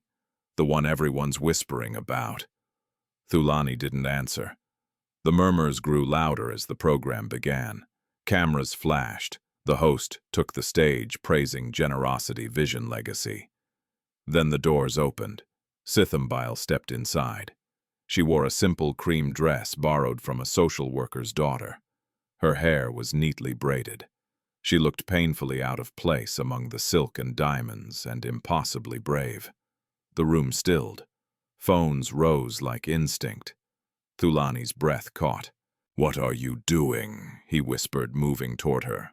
"I'm not hiding," Sithembile said quietly. "You said I wouldn't have to." Before he could respond, Madlamini's voice cut through the space. So she said sharply, "No microphone needed, this is her." Heads turned. Silence thickened. Sithembile stood still, chin lifted. She could feel the weight of eyes pressing into her skin. She had been stared at before on the street in shelters, but this was different. This gaze measured her worth. Madlamini took a step closer. "You've caused quite a spectacle," she said. "Running from place to place, dragging our name through gossip." "I didn't choose your name," Sithembile replied calmly. A ripple of shock moved through the room. "Excuse me," Madlamini snapped. "I was born with it," Sithembile said. "I didn't know it meant power until people started using it to hurt me." Vusamuzi laughed lightly, trying to soften the moment. "She's confused," he said to the crowd. "Traumatized. These children often are." "I'm not confused," Sithembile said. Her voice shook once, then steadied. "I'm tired." Thulani stepped between them. "That's enough." Madlamini's eyes hardened. "You will not turn this event into a circus." Luthando moved then. He stepped forward, heart pounding, and stood beside Sithembile. The room gasped. "They have the same mark," he said, suddenly, voice ringing out into the silence. "She does." "I do." Madlamini's face drained of color. "No," she said sharply. "Stop this nonsense." Luthando rolled up his sleeve. There it was. Then Sithembile, hands trembling but resolute, pulled her dress strap slightly aside. The same curved birthmark. Same place. Same shape. The silence broke like glass. Cameras clicked wildly. Whispers exploded into shouts. "It's a coincidence," Madlamini shouted. "Marks mean nothing." "Then why did you erase my birth?" Sithembile asked. The words hit like a blade. Vusamuzi's smile vanished. "Remove her," he hissed to security. They hesitated. Thulani raised his hand. "No one touches her." He turned to the crowd, voice carrying without amplification. "You are witnessing the cost of silence," he said, "and the danger of power without accountability." Madlamini laughed, brittle and sharp. "You would humiliate your own mother for a street child." "For the truth," Thulani replied. Security finally moved, but not toward Sithembile. Police officers entered through the side doors. The room erupted. "Vusamuzi Ncube, an officer announced, you are under arrest on suspicion of obstruction of justice, fraud, and unlawful detention." Vusamuzi staggered back. "This is a set-up." Madlamini reached for Thulani's arm. "You did this," she hissed. "You chose her over us." Thulani pulled away. "I chose right over wrong." As officers led Vusamuzi away, Sithembile's knees buckled.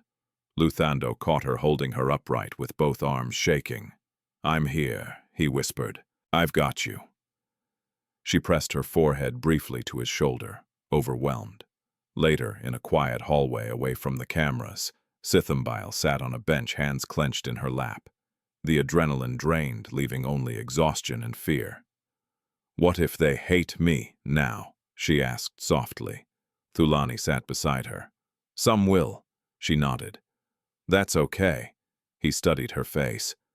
"Why did you come tonight?" She looked up. "Because if I stayed quiet, they would keep deciding who I am." He swallowed. "You were brave." She shook her head. "I was tired of being small." Down the corridor, Madlamini was escorted past them, eyes blazing. "This is not over," she said coldly. Thulani met her gaze.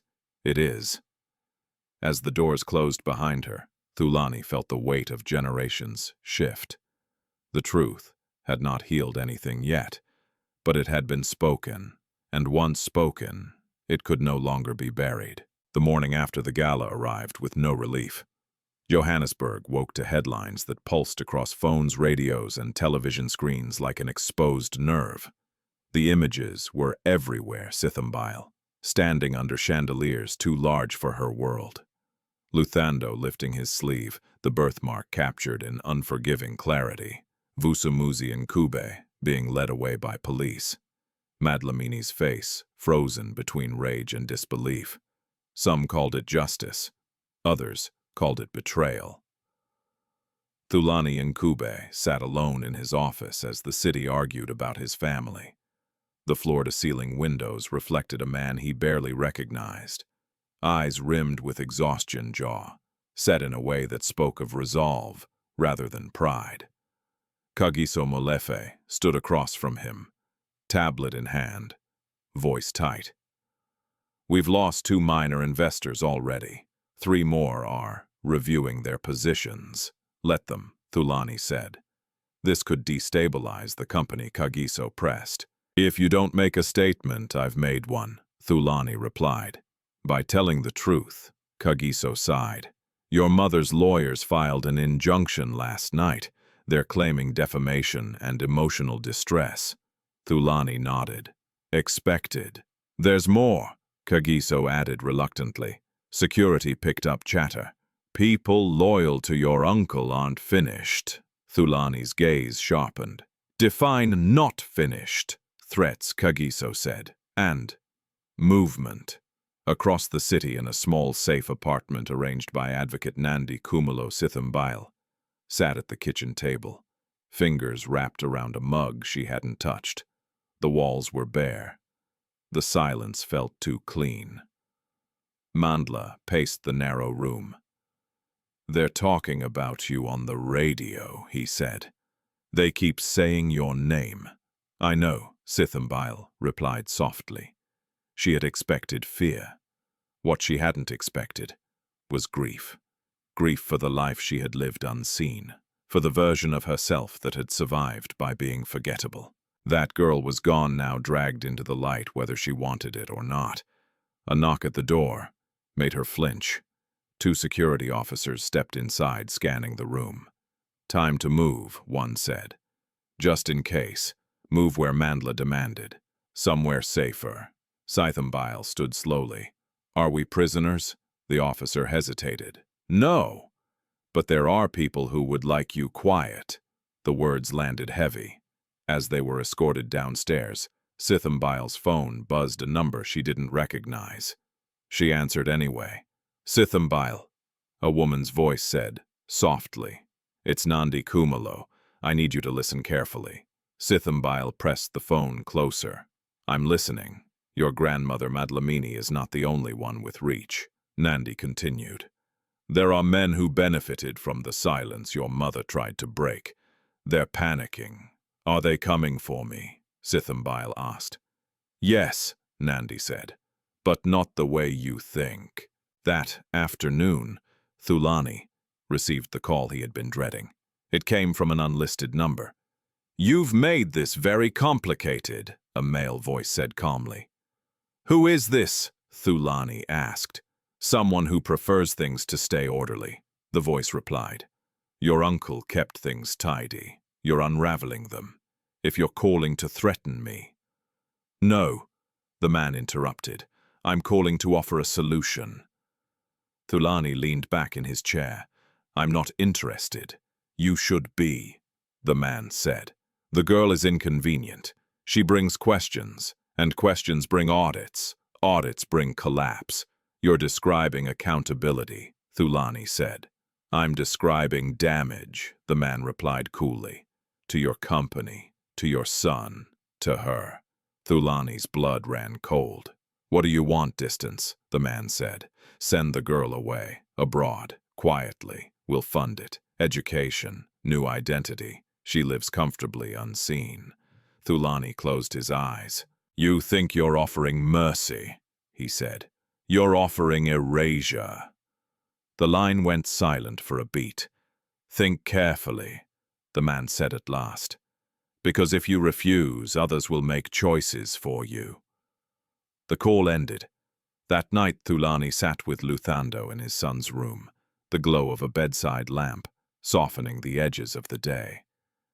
"Are they mad at you?" Luthando asked. "Yes," Thulani said. "Are they mad at her?" Thulani hesitated. "Some people are afraid of her." "Because of the mark?" Luthando asked. "Because of the truth," Thulani corrected gently. Luthando nodded. "Then she shouldn't be alone." Thulani felt something crack open in his chest. At the safe apartment, Sithembile lay awake on the couch staring at the ceiling. Nvula slept on the floor beside her, one arm thrown protectively over his head. Her phone buzzed again. This time it was a message. "You don't belong where you are. Choose silence and you'll be safe." Her hands trembled. She typed back before fear could stop her. "My mother chose silence. It didn't save her." The reply came almost instantly. "Your mother made mistakes." Sithembile's jaw tightened. "She made noise, she typed. That's not a mistake." She blocked the number. The next morning, chaos struck from an unexpected angle. A news outlet released leaked medical records, partial distorted, claiming Sithembile had been treated for psychological instability. The implication was clear. She was unreliable, unstable, a liar. Advocate Nandi Kumalo slammed the paper down on her desk. "They're following the old playbook," she said bitterly. "Discredit the woman, discredit the child." Sithembile read the article slowly, her face pale. "They're turning me into her," she whispered. "Yes," Nandi said, "and that's why we won't let them." Within hours, another leak surfaced, this time from Thulani's camp. Verified documents, financial trails, proof of falsified records. Evidence that the diagnosis had been requested, not discovered. The narrative began to fracture. Still, the threats intensified. That evening, as Sithembile and Nvula were being moved again, a car swerved too close to their convoy. A rock shattered a rear window. No injuries, just a message. Thulani arrived minutes later, face ashen. "This has gone too far," he said, pulling Sithembile aside. She met his gaze unflinching. "It went too far a long time ago." He nodded. "They offered to make you disappear." Her lips curved into a sad smile. "I guessed." "I refused," he said. She searched his face. "Why?"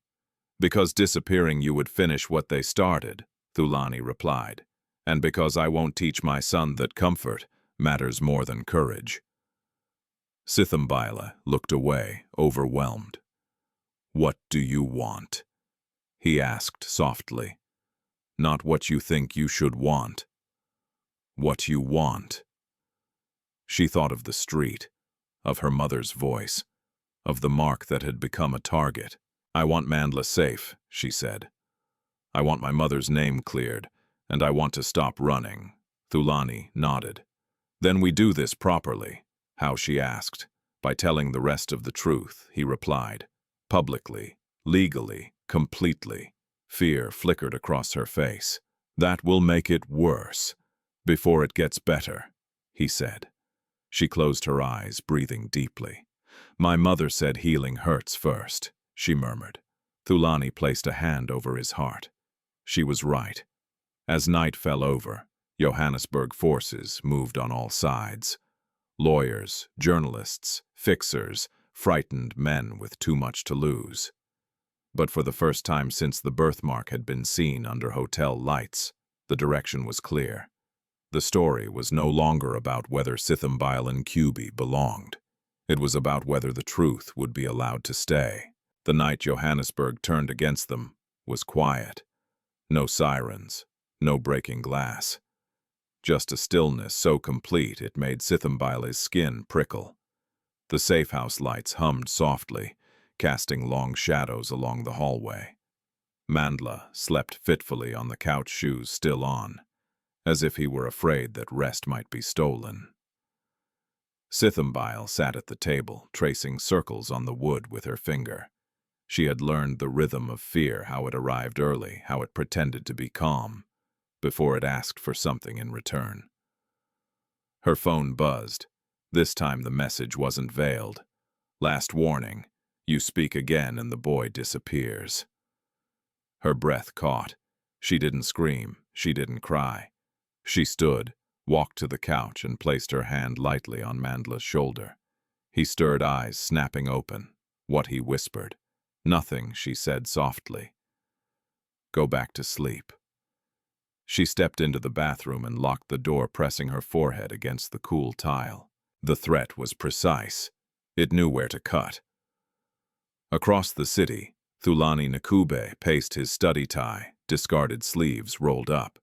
Documents lay spread across his desk, affidavits, audit summaries, timelines. Each page was a nail in a coffin he had once helped build. His phone rang. Sibusiso Dlamini's voice was urgent. They're escalating. We intercepted chatter someone's planning to create leverage tonight. Against me? Thulani asked. Against the children, Sibusiso replied. Thulani closed his eyes. Move the safe house. Already doing it, Sibusiso said. But there's another problem. Thulani waited. Your mother, Sibusiso continued. She's been meeting with intermediaries, not lawyers, fixers. A bitter calm settled over Thulani. She's choosing a side. She already has, Sibusiso said. You're just refusing to stand on it. At the safe house, headlights swept across the curtains. Sithembile's heart leapt. She rushed to the living room as security moved into position. Nvula sat up, fear blooming instantly. What's happening? He asked. Shoes, Sithembile said. Now.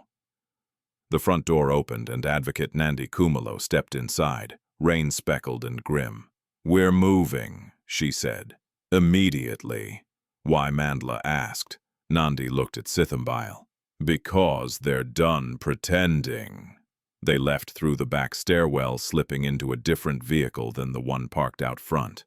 The driver didn't speak. Neither did the guards.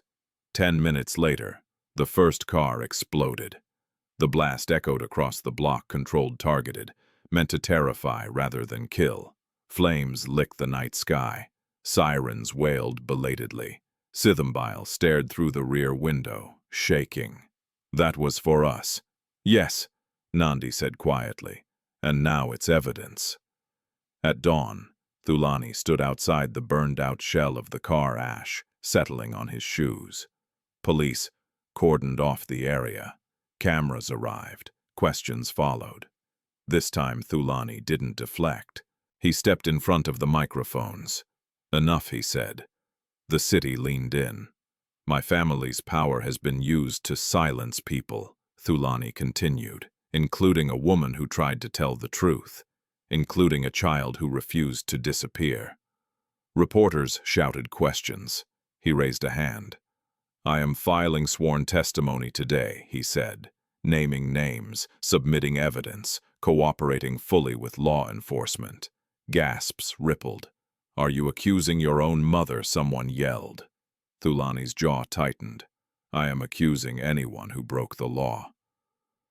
At the courthouse, the day unfolded like a held breath. Affidavits were filed, warrants prepared, protective orders issued. Sithembile and Nvula were escorted to a secure facility under court supervision. It wasn't comfort, but it was lawful.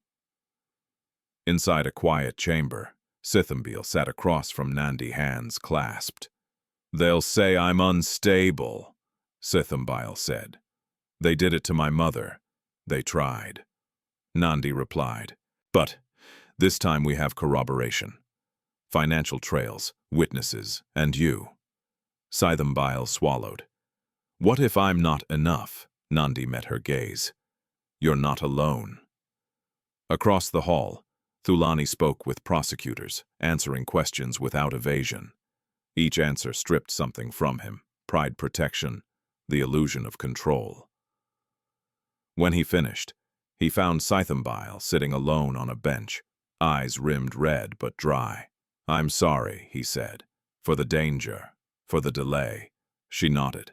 I know. He hesitated, then asked, Why? What did the message say? She told him. Thulani's hands curled into fists. I won't let them touch him. I know, she said again.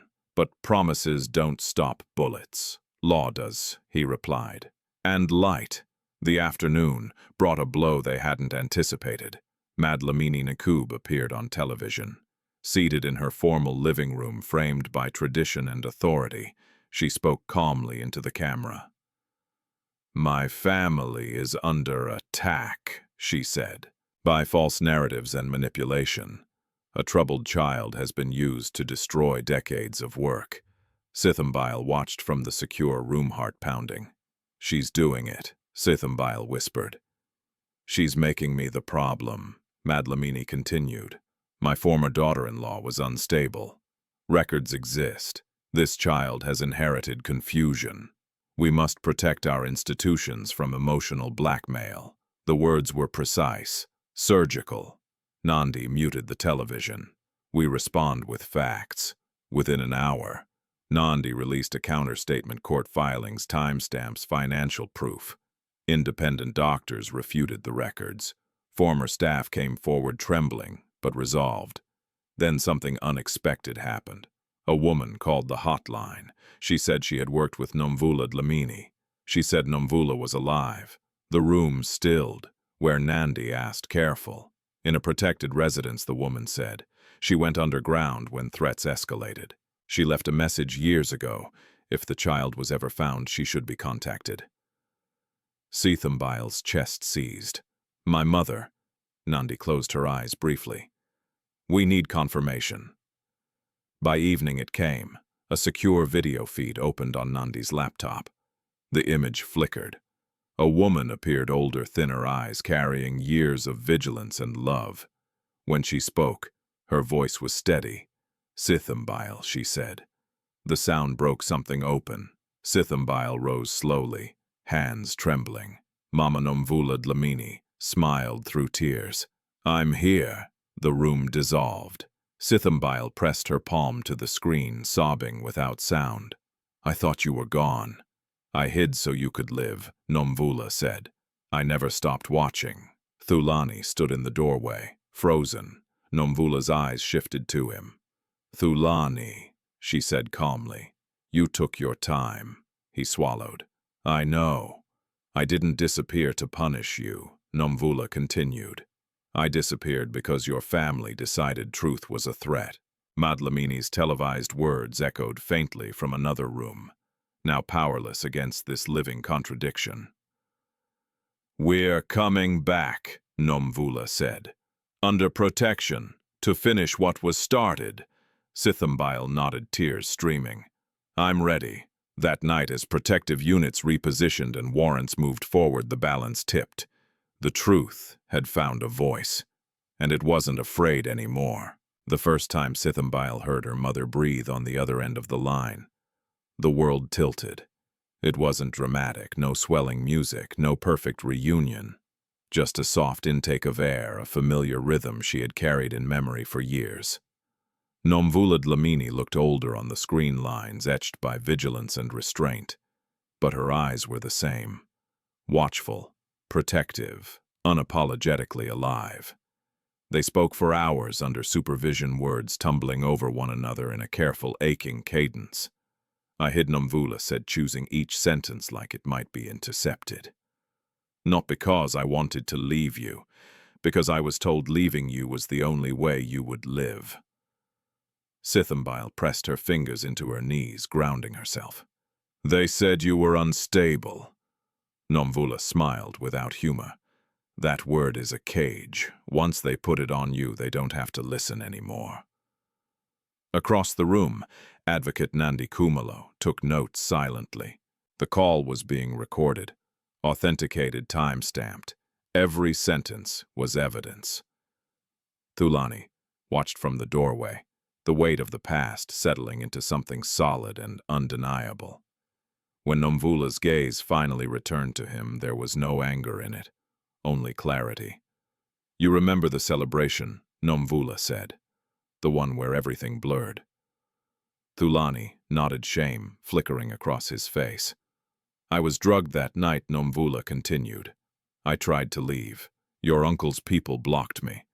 I told you something was wrong and you told me to rest. He swallowed hard. I didn't listen. You believed the room, she replied, not me. Silence stretched between them, not hostile but heavy with reckoning. Nvula leaned closer to the camera. I documented everything after that. Payments, threats, the clinic that marked my child as stillborn. Sithembile's breath caught. They said I died. Yes, Nvula said softly. And when I realized the lie could protect you, I let it stand. I left you with someone I trusted. When she died, I tried to reach you, but they were watching. Thulani closed his eyes. They were watching me, too. I just didn't know it. That night, prosecutors convened in a secure conference room. Evidence flowed like a river that had finally broken through a dam, financial trails linking shell companies to family trusts' communications, showing coordination to alter medical records, witness statements from clinic staff who had been paid to forget. And then there was the voicemail. Nvula had recorded it years earlier, hidden inside a digital archive that only activated if certain names appeared in public filings. Nandi played it once, then again, Nvula's voice younger but resolute. If you're hearing this, it means they failed to erase the truth. My daughter exists. The birthmark is proof. I was drugged, I was threatened, I am not unstable, I am not silent. The room exhaled as one. By dawn, arrest warrants were prepared. Thulani Ncube's name was on one of them. The morning of the hearing arrived gray and relentless. Sithembile stood at the courthouse steps, wrapped in a coat that still felt borrowed. Mandla hovered, close fingers knotted together. Do I have to go in? He asked. No, Sithembile said gently. Wait here. Inside, the courtroom hummed with tension. Cameras were barred. The judge entered. The clerk read charges with a voice trained not to tremble. When Thulani was brought in, her posture remained perfect. She did not look at Sithembile. She did not look at Nvula, who appeared via secure video link, protected and unbowed. The prosecutor spoke plainly.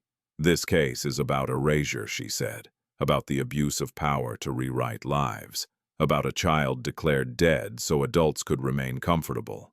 Thulani's attorney rose immediately, objecting, deflecting, invoking legacy and confusion. The judge listened, then gestured for the evidence to proceed. Financial records, emails, testimony, and then Nvula spoke. She did not cry. She did not plead. She told the truth, the way teachers teach, patiently, insistently, with faith, that facts could still matter. I asked for protection, Nvula said. I was offered money instead. When I refused, they tried to take my child from the world. Sithembile's chest tightened. The room felt too small for what had been done to them. When Thulani was called, he stood with shoulders squared and voice steady. I benefited from silence, he said. I confused peace with absence of conflict. That was my failure. Thulani finally spoke. Then her voice clipped. This is an attack on a family, on tradition. The judge's gaze was level. This is an inquiry into law. The ruling did not end everything, but it changed the ground beneath their feet. Thulani was remanded pending further proceedings. Assets were frozen. Protective orders were extended. The lie had not been fully undone, but it had been stopped from advancing.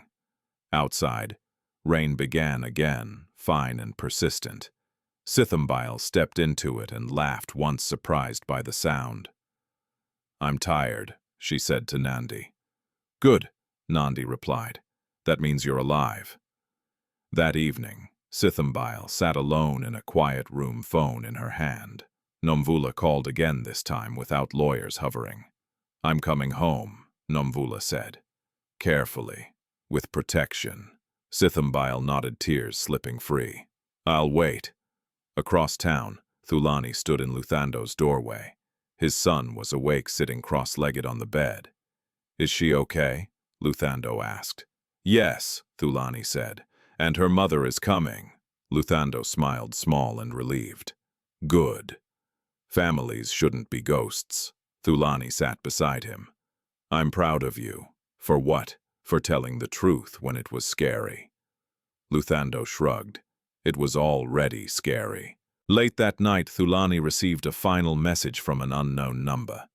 "You've chosen chaos," he typed back once. "I chose accountability."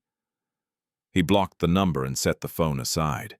In the quiet that followed, Sithembile stood at the window, watching the rain draw clean lines down the glass. For the first time, the future didn't feel like a trap or a performance. It felt like work.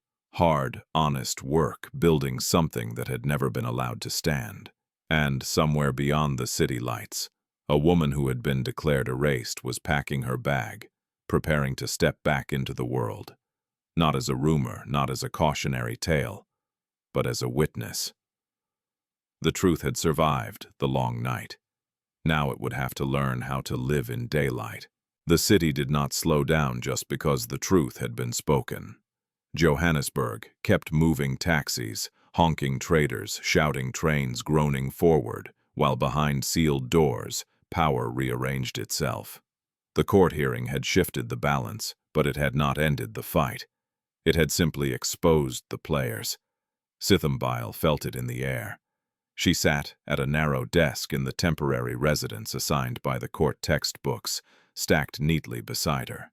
The room was quiet, guarded clean, too clean. Safety had a smell, and it was unfamiliar. Her phone buzzed with messages she wasn't allowed to read, updates filtered through. Advocate Nandi Kumalo headlines, softened by injunctions, rumors sharpened by fear. Somewhere out there, people were still trying to decide who she was allowed to be. Mandla hovered in the doorway, restless. "They won't stop, will they?" Sithembile closed the book. "Number. Then why does everyone keep saying, 'It's almost over'?" She smiled faintly. "Because they want it to be." Across town, Thulani sat in a conference room, stripped of comfort.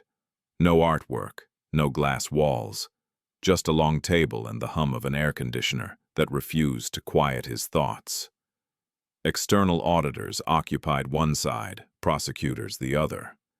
Documents scrolled on a screen, dates, transaction signatures. "This trail doesn't end with Vusumuzi," the lead auditor said. "There are auxiliary accounts beneficiaries who stayed in the shadows." "Names," Thulani said. "Some are protected," the prosecutor replied. "Some are running." Thulani nodded. "Then we move faster. You understand the risk," the prosecutor added. "Once we file the expanded charges, retaliation is likely." Thulani thought of the burned car, of the threats to Mandla, of Sithembile's small hands shaking as she pressed them to the screen when she saw her mother's face.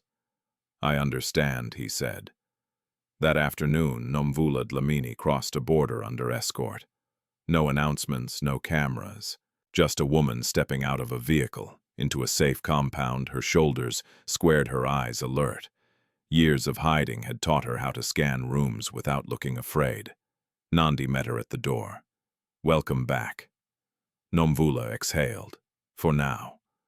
They sat together in a quiet room, while legal teams reviewed protocols. Nvula's hands moved automatically, straightening papers, aligning edges. The habits of a teacher who had learned order as survival. Are they still trying to silence her? Nvula asked. Yes, Nandi replied. But they're losing ground. Nvula nodded. Then it's time. By evening, Thulani received the call he had both expected and dreaded. They've taken Luthando Sibusiso Dlamini, said voice taut. Briefly, 10 minutes, dropped him at the school gate. Thulani's heart slammed against his ribs. Is he hurt? No Sibusiso said. But the message was clear.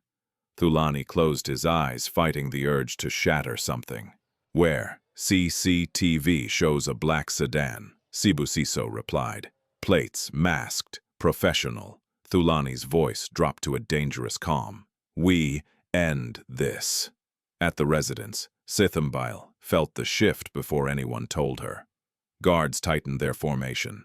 Nandi's phone rang twice, then stayed pressed to her ear. What happened? Sithembile asked. Nandi met her gaze. They touched your brother. The word landed heavy, brother. New fragile reel. Sithembile's breath hitched. Where is he? Safe, Nandi said quickly. But they crossed a line. Sithembile stood, fists clenched. Then stop protecting me from the truth. I won't be quiet. Nandi hesitated. What are you asking? To speak, Sithembile said. Publicly, fully. That will make you a target, Nandi warned. Sithembile lifted her chin. I already am. That night, Thulani convened a press conference he had once been trained never to call. No soft lighting, no friendly moderator. Just facts. He stood at the podium, eyes steady, and began. I am submitting additional evidence tonight, he said, including proof of intimidation against my children. Gasps rippled. I will not negotiate with criminals, Thulani continued. I will not trade silence for safety. Anyone involved should turn themselves in. Questions erupted. He didn't take them. Behind him, screens lit up with timelines, transactions, communications, the altered clinic record, stamped stillborn, and the payment that followed. The lie laid bare. At the residence, Sithembile watched the broadcast, heart pounding. Mandla sat beside her, silent and fierce. Can I say something too? Mandla asked suddenly. She looked at him surprised. What I was there, he said, when they took her, when they threatened us. I can tell them. She wrapped an arm around his shoulders. You don't have to. I want to, he said. They don't get to decide who's brave. By morning, the response was swift. Warrants expanded. Assets seized. A former board member turned state witness. Another fled the country. Rumors collapsed under sworn testimony. Still danger lingered. Nvula sat with Sithembile in the early hours, the city quiet at last. They spoke without rushing, filling in the spaces where years had been stolen. I left you with someone who loved you, Nvula said softly. I never imagined she'd die. Sithembile nodded. I survived. Nvula reached for her hand. You shouldn't have had to. I learned things, Sithembile replied. How to see people, how to protect. Nvula smiled, proud and pained. You sound like your father. Sithembile glanced toward the window. He's learning. That afternoon, a message arrived through official channels. Protective custody for Luthando would be extended. Schools coordinated. Routes changed. The net tightened. Then the call came. A prosecutor's voice, controlled but urgent. We have confirmation. One of the intermediaries wants to talk. They'll testify against Madlamini in exchange for leniency. Thulani leaned back exhausted. When tonight? Sithembile felt the weight of it settle in her bones. This was the last turn, the one her mother had warned about. When truth invited its final test. Will she be arrested? Sithembile asked Nandi. Yes, Nandi said, if the testimony holds. Sithembile closed her eyes. She felt no triumph, only a deep, aching resolve. At dusk, police vehicles rolled quietly through a leafy suburb. Thulani Ncube answered the door with the same composure she had worn for decades. When the warrant was read, Her mouth tightened, but her spine did not bend. "This is a mistake," she said coolly. The officer met her gaze. "It's a reckoning." As she was escorted away, Madlamini looked once toward the street as if searching for an audience that no longer existed. In the residence, Sithembile watched the news break her mother's arm around her shoulders. "It doesn't end," Nvula said gently. "It ends lies." Sithembile nodded. "That's enough." Later that night, Thulani sat with Luthando holding his son closer than usual. "I'm sorry," Thulani said, "for the fear." Luthando shrugged. "I was scared, but I wasn't alone." Thulani swallowed. Neither was she. Outside, the city breathed. The long night was not yet over, but dawn had chosen a direction. The hospital corridor was too bright for what it held. White lights reflected off polished floors, bouncing back into tired eyes that had not slept. The smell of antiseptic clung to everything, sharp and unforgiving, as if the building itself refused to soften the truth. Luthando lay on a gurney just outside the pediatric ward, a thin blanket pulled up to his chest. He wasn't badly hurt, bruised ribs, shock dehydration, but the tremor in his hands betrayed how close fear had come. A nurse adjusted his IV, while a doctor murmured reassurances, meant as much for the adults hovering nearby as for the boy himself. Thulani stood at the foot of the bed, hands braced against the rail. He had replayed the moment of abduction 1,000 times already, the masked calm, the car door opening, the 10 minutes of disappearance that had felt like an entire life. He did not look away from his son now, as if vigilance alone could undo what had happened. Across the corridor, Sithembile leaned against the wall. Knees weak. She had not been allowed closer yet. The rules said, "Wait." The rules always said, "Wait." Nvula stood beside her. The last time Sithembile had seen her mother in person, she had been 5 small hands gripping a skirt, a promise whispered too quickly, a door closing. Now Nvula was here in flesh and breath, her presence both anchor and storm. She wore no jewelry, no makeup, just a simple jacket and the posture of a woman who had survived long enough to stop apologizing for it. "It's not your fault," Nvula said quietly, as if reading Sithembile's thoughts. "I know," Sithembile replied, then softer, "but it feels like it is." Nvula took her hand. "That feeling is what power counts on." A commotion rippled down the corridor. 2 officers stepped aside. A stretcher rolled past. Voices hushed, and then unexpected, undeniable, the weight in the air shifted. Thulani Ncube was being wheeled out of a nearby examination room. Wrists cuffed beneath a thin blanket, a guard on either side. Her face was pale, but composed, chin lifted in the same way it had always been when she believed herself untouchable. Her eyes found Sithembile. For a heartbeat, no one breathed. Madlamini's gaze flicked to Nvula, and something like disbelief crossed her face. Quickly masked, but not quickly enough. "You should have stayed gone," Madlamini said, coolly.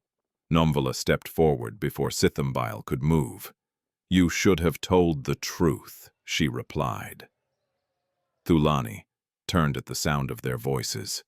He saw his mother restrained and furious, his former wife unbowed, and between them the child who had carried the cost of their silence. "Enough," Thulani said, his voice steady but raw. "Not there." Madlamini laughed softly. "Always controlling the room, Thulani. Even now." "This room isn't yours," Nvula said. "It never was." A doctor approached, clearing his throat. "We need space," he said gently.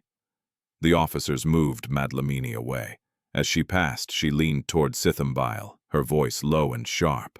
"Marks don't make blood." Sithembile's reply came without hesitation. "Actions do." Madlamini's mouth tightened. She was wheeled away. Silence settled again, broken only by the soft beeping of monitors. A nurse finally nodded to Sithembile. "You can come closer now," Sithembile stepped to the bedside. Luthando's eyes opened at once, relief washing over his face. "You're okay," she whispered. He nodded. "They said you were coming." She smiled through tears. "I'm here." He noticed Nvula, then curiosity flickering. "Is that?" Nvula knelt careful and respectful. "Hello, Luthando. I'm Nvula." He studied her face, then nodded. "You look like her," he said, glancing at Sithembile. Nvula smiled. "She looks like herself." The doctor cleared his throat again. "We'll move him to recovery shortly." As the gurney was rolled away, Thulani lingered. His eyes met Nvula's for the first time, without screens or lawyers between them. There was no anger there, only a long, heavy reckoning. "I didn't protect you," he said quietly. Nvula held his gaze. "You can protect them now." They walked together to a quieter alcove near a window overlooking the city. Traffic moved far below, indifferent and alive. "I need you to say it," Thulani said. "For the record, for her." Nvula nodded. "The mark," she said. "It comes from my mother's line. The women carry it more often, but sometimes the boys do. It's how my grandmother used to tell us apart in a crowd." Sithembile's breath hitched. "You told me you'd always find me." Nvula squeezed her hand. "Because I could." Thulani closed his eyes briefly. The last doubt fell away, not replaced by certainty alone, but by responsibility. Later that evening, the corridor filled again, this time with purpose. Prosecutors arrived with final confirmations. A senior officer read aloud the expanded charges. Madlamini would be held pending trial. Additional arrests were imminent. The intermediary who had ordered the intimidation had confessed, corroborating Nvula's recordings and the audit trail. The case had crossed its threshold. Sithembile felt it like a shift in gravity. The fear that had lived under her ribs for years, loosened, not gone, but no longer in control. When the formalities ended, Nvula turned to her daughter. "There is something I need to ask you," she said gently. Sithembile braced herself. "Do you want me to come home with you?" Nvula continued. "Or do you want time?" Sithembile thought of the street, the shelters, the rooms that had never stayed long enough to feel safe. She thought of Mandla waiting nearby, of Luthando asleep under watchful nurses, of a father, learning how to stand without hiding behind power. "I want us to build it," she said. Slowly. Nvula nodded. "Slow is honest." They found Mandla in the family waiting room, legs swinging anxiously. When he saw Sithembile, he sprang up. "They said he's okay," he blurted. They said he stopped when he noticed Nvula. "Who's that?" Sithembile smiled, a real one. "My mother." Mandla blinked, then grinned. "Good. We needed one." Night settled over the hospital. Reporters gathered outside, kept at bay. Inside, the noise softened to footsteps and whispers. Thulani stood alone at the window for a long moment, the city lights scattered like questions without answers. He felt no triumph, only the sober clarity that came when lies lost their shelter. He turned back to the corridor where Sithembile and Nvula stood together, hands linked not as a symbol, but as a fact.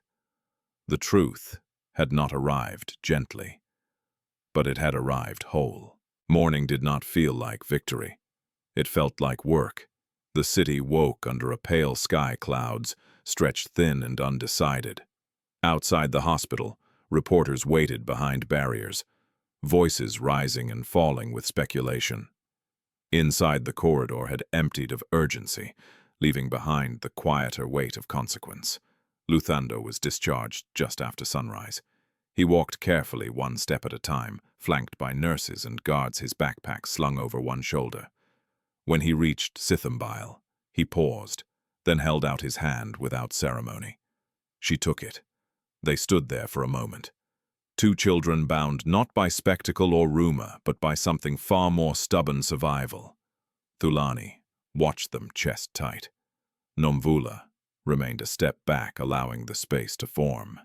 Naturally. She had learned the hard way that rushing healing could break it. By midday, the legal machinery moved decisively. Charges were formally filed. Bail was denied. Additional warrants followed, names that had lived in footnotes and shadows now pulled into the open.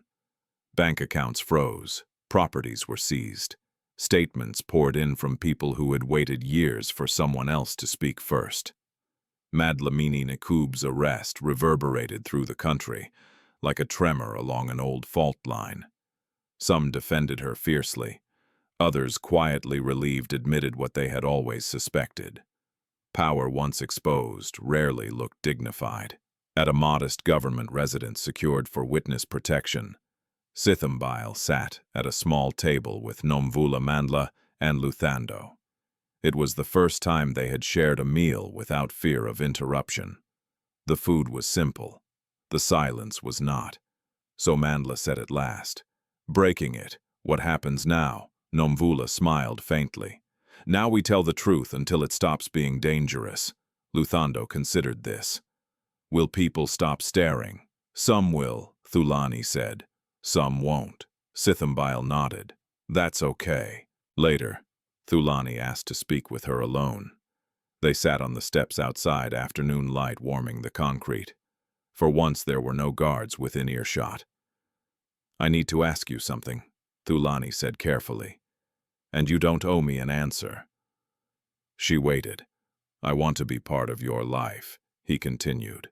"Not as an owner, not as a savior, as someone who shows up and listens."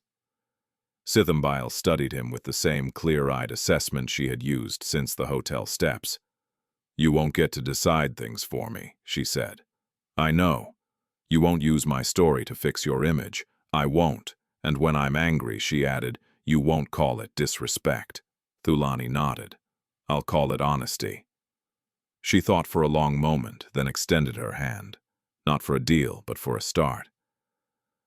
That afternoon, Nvula was placed officially into foster care, under Nvula's supervision. No speeches, no cameras, just paperwork and signatures that felt heavier than applause. Luthando returned home that night with Thulani. His room unchanged, his world quietly altered. Before sleeping, he asked one last question. "Can she come over tomorrow?" Thulani smiled. Yes. The trial did not end quickly. Weeks passed, then months. Evidence unfolded like a ledger of cruelty and convenience. Every erased record a choice, every payment a decision to value reputation over life. Witnesses testified. Some cried, some did not. Nvula took the stand with measured calm. She did not embellish. She did not plead.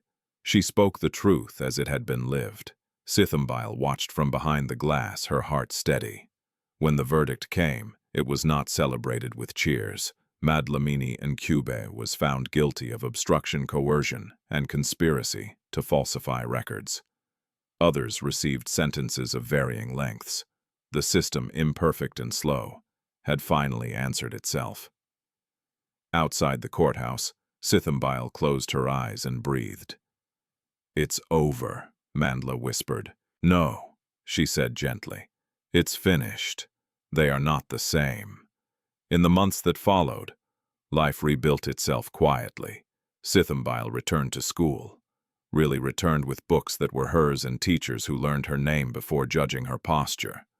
She studied hard not to prove anything, but because knowledge felt like ground beneath her feet. Nvula found work again, not as a symbol, but as a teacher. She insisted on starting small at a community school, where children carried more questions than notebooks. Thulani stepped back from daily operations at Ncube Holdings, appointing independent oversight and opening the company to scrutiny that would have been unthinkable before. Profit dipped. Trust rose. He accepted both. Luthando learned to share his space without shrinking. Nvula learned to sleep through the night. The city learned slowly that some stories did not end in silence. One evening, months later, they sat together beneath a jacaranda tree. Purple petals scattered like confetti on the ground. Sithembile traced the birthmark at her collarbone absently. It used to feel like a target, she said. Now it feels like a map. Nvula smiled. It always was. Thulani listened, hands resting on his knees, content to be present rather than central. As the sun dipped below the skyline, Sithembile looked at the people beside her, chosen and reclaimed, and felt something unfamiliar settle into place. Not triumph, peace. The kind built slowly, honestly, with scars intact and eyes open, and somewhere beyond the noise of the city, a quiet truth, held steady. Lies can erase records, power can delay justice, but kindness, when protected, when believed, has a way of surviving long enough to be heard. Some stories do not end with applause. They end with understanding. Sithembile's journey reminds us that injustice often survives not because it is powerful, but because it is protected by silence. For years, lies were dressed as tradition. Cruelty was renamed order, and a child was erased so that adults could remain comfortable. This is how harm usually works in real life, not loudly, not suddenly, but patiently, waiting for everyone to look away. Yet this story also shows something just as real. Truth does not need permission to exist. It only needs someone brave enough to stop running from it. Sithembile did not win because she was special, rich, or chosen. She survived because she refused to disappear, because she held on to her name, her memories, and her worth even when the world told her she was inconvenient. Her mother, Nvula, teaches us that love sometimes looks like sacrifice and that protecting a child can mean walking alone through fear. Thulani's transformation reminds us that accountability is not weakness, it is courage. True power is not the ability to hide mistakes, but the willingness to face them and change. This story is not saying that justice is easy. It is not saying that healing is quick. Justice took time, healing hurt. Trust had to be rebuilt slowly, with boundaries and honesty, but the ending matters because it is realistic, not perfect, not magical, but grounded in choice. The choice to tell the truth. The choice to protect the vulnerable. The choice to listen when it would be easier to deny. If you are watching this and carrying your own scars, remember this. Your past does not disqualify you from a future. Being silenced does not mean you were wrong. And being kind in a cruel world is not weakness, it is resistance. If this story moved, you share your thoughts in the comments. What part stayed with you the most? Have you ever seen silence protect injustice or truth, change a life? And if you believe in stories about healing, justice, and hidden strength, subscribe to the channel. Stay with us. There are more stories that need to be told.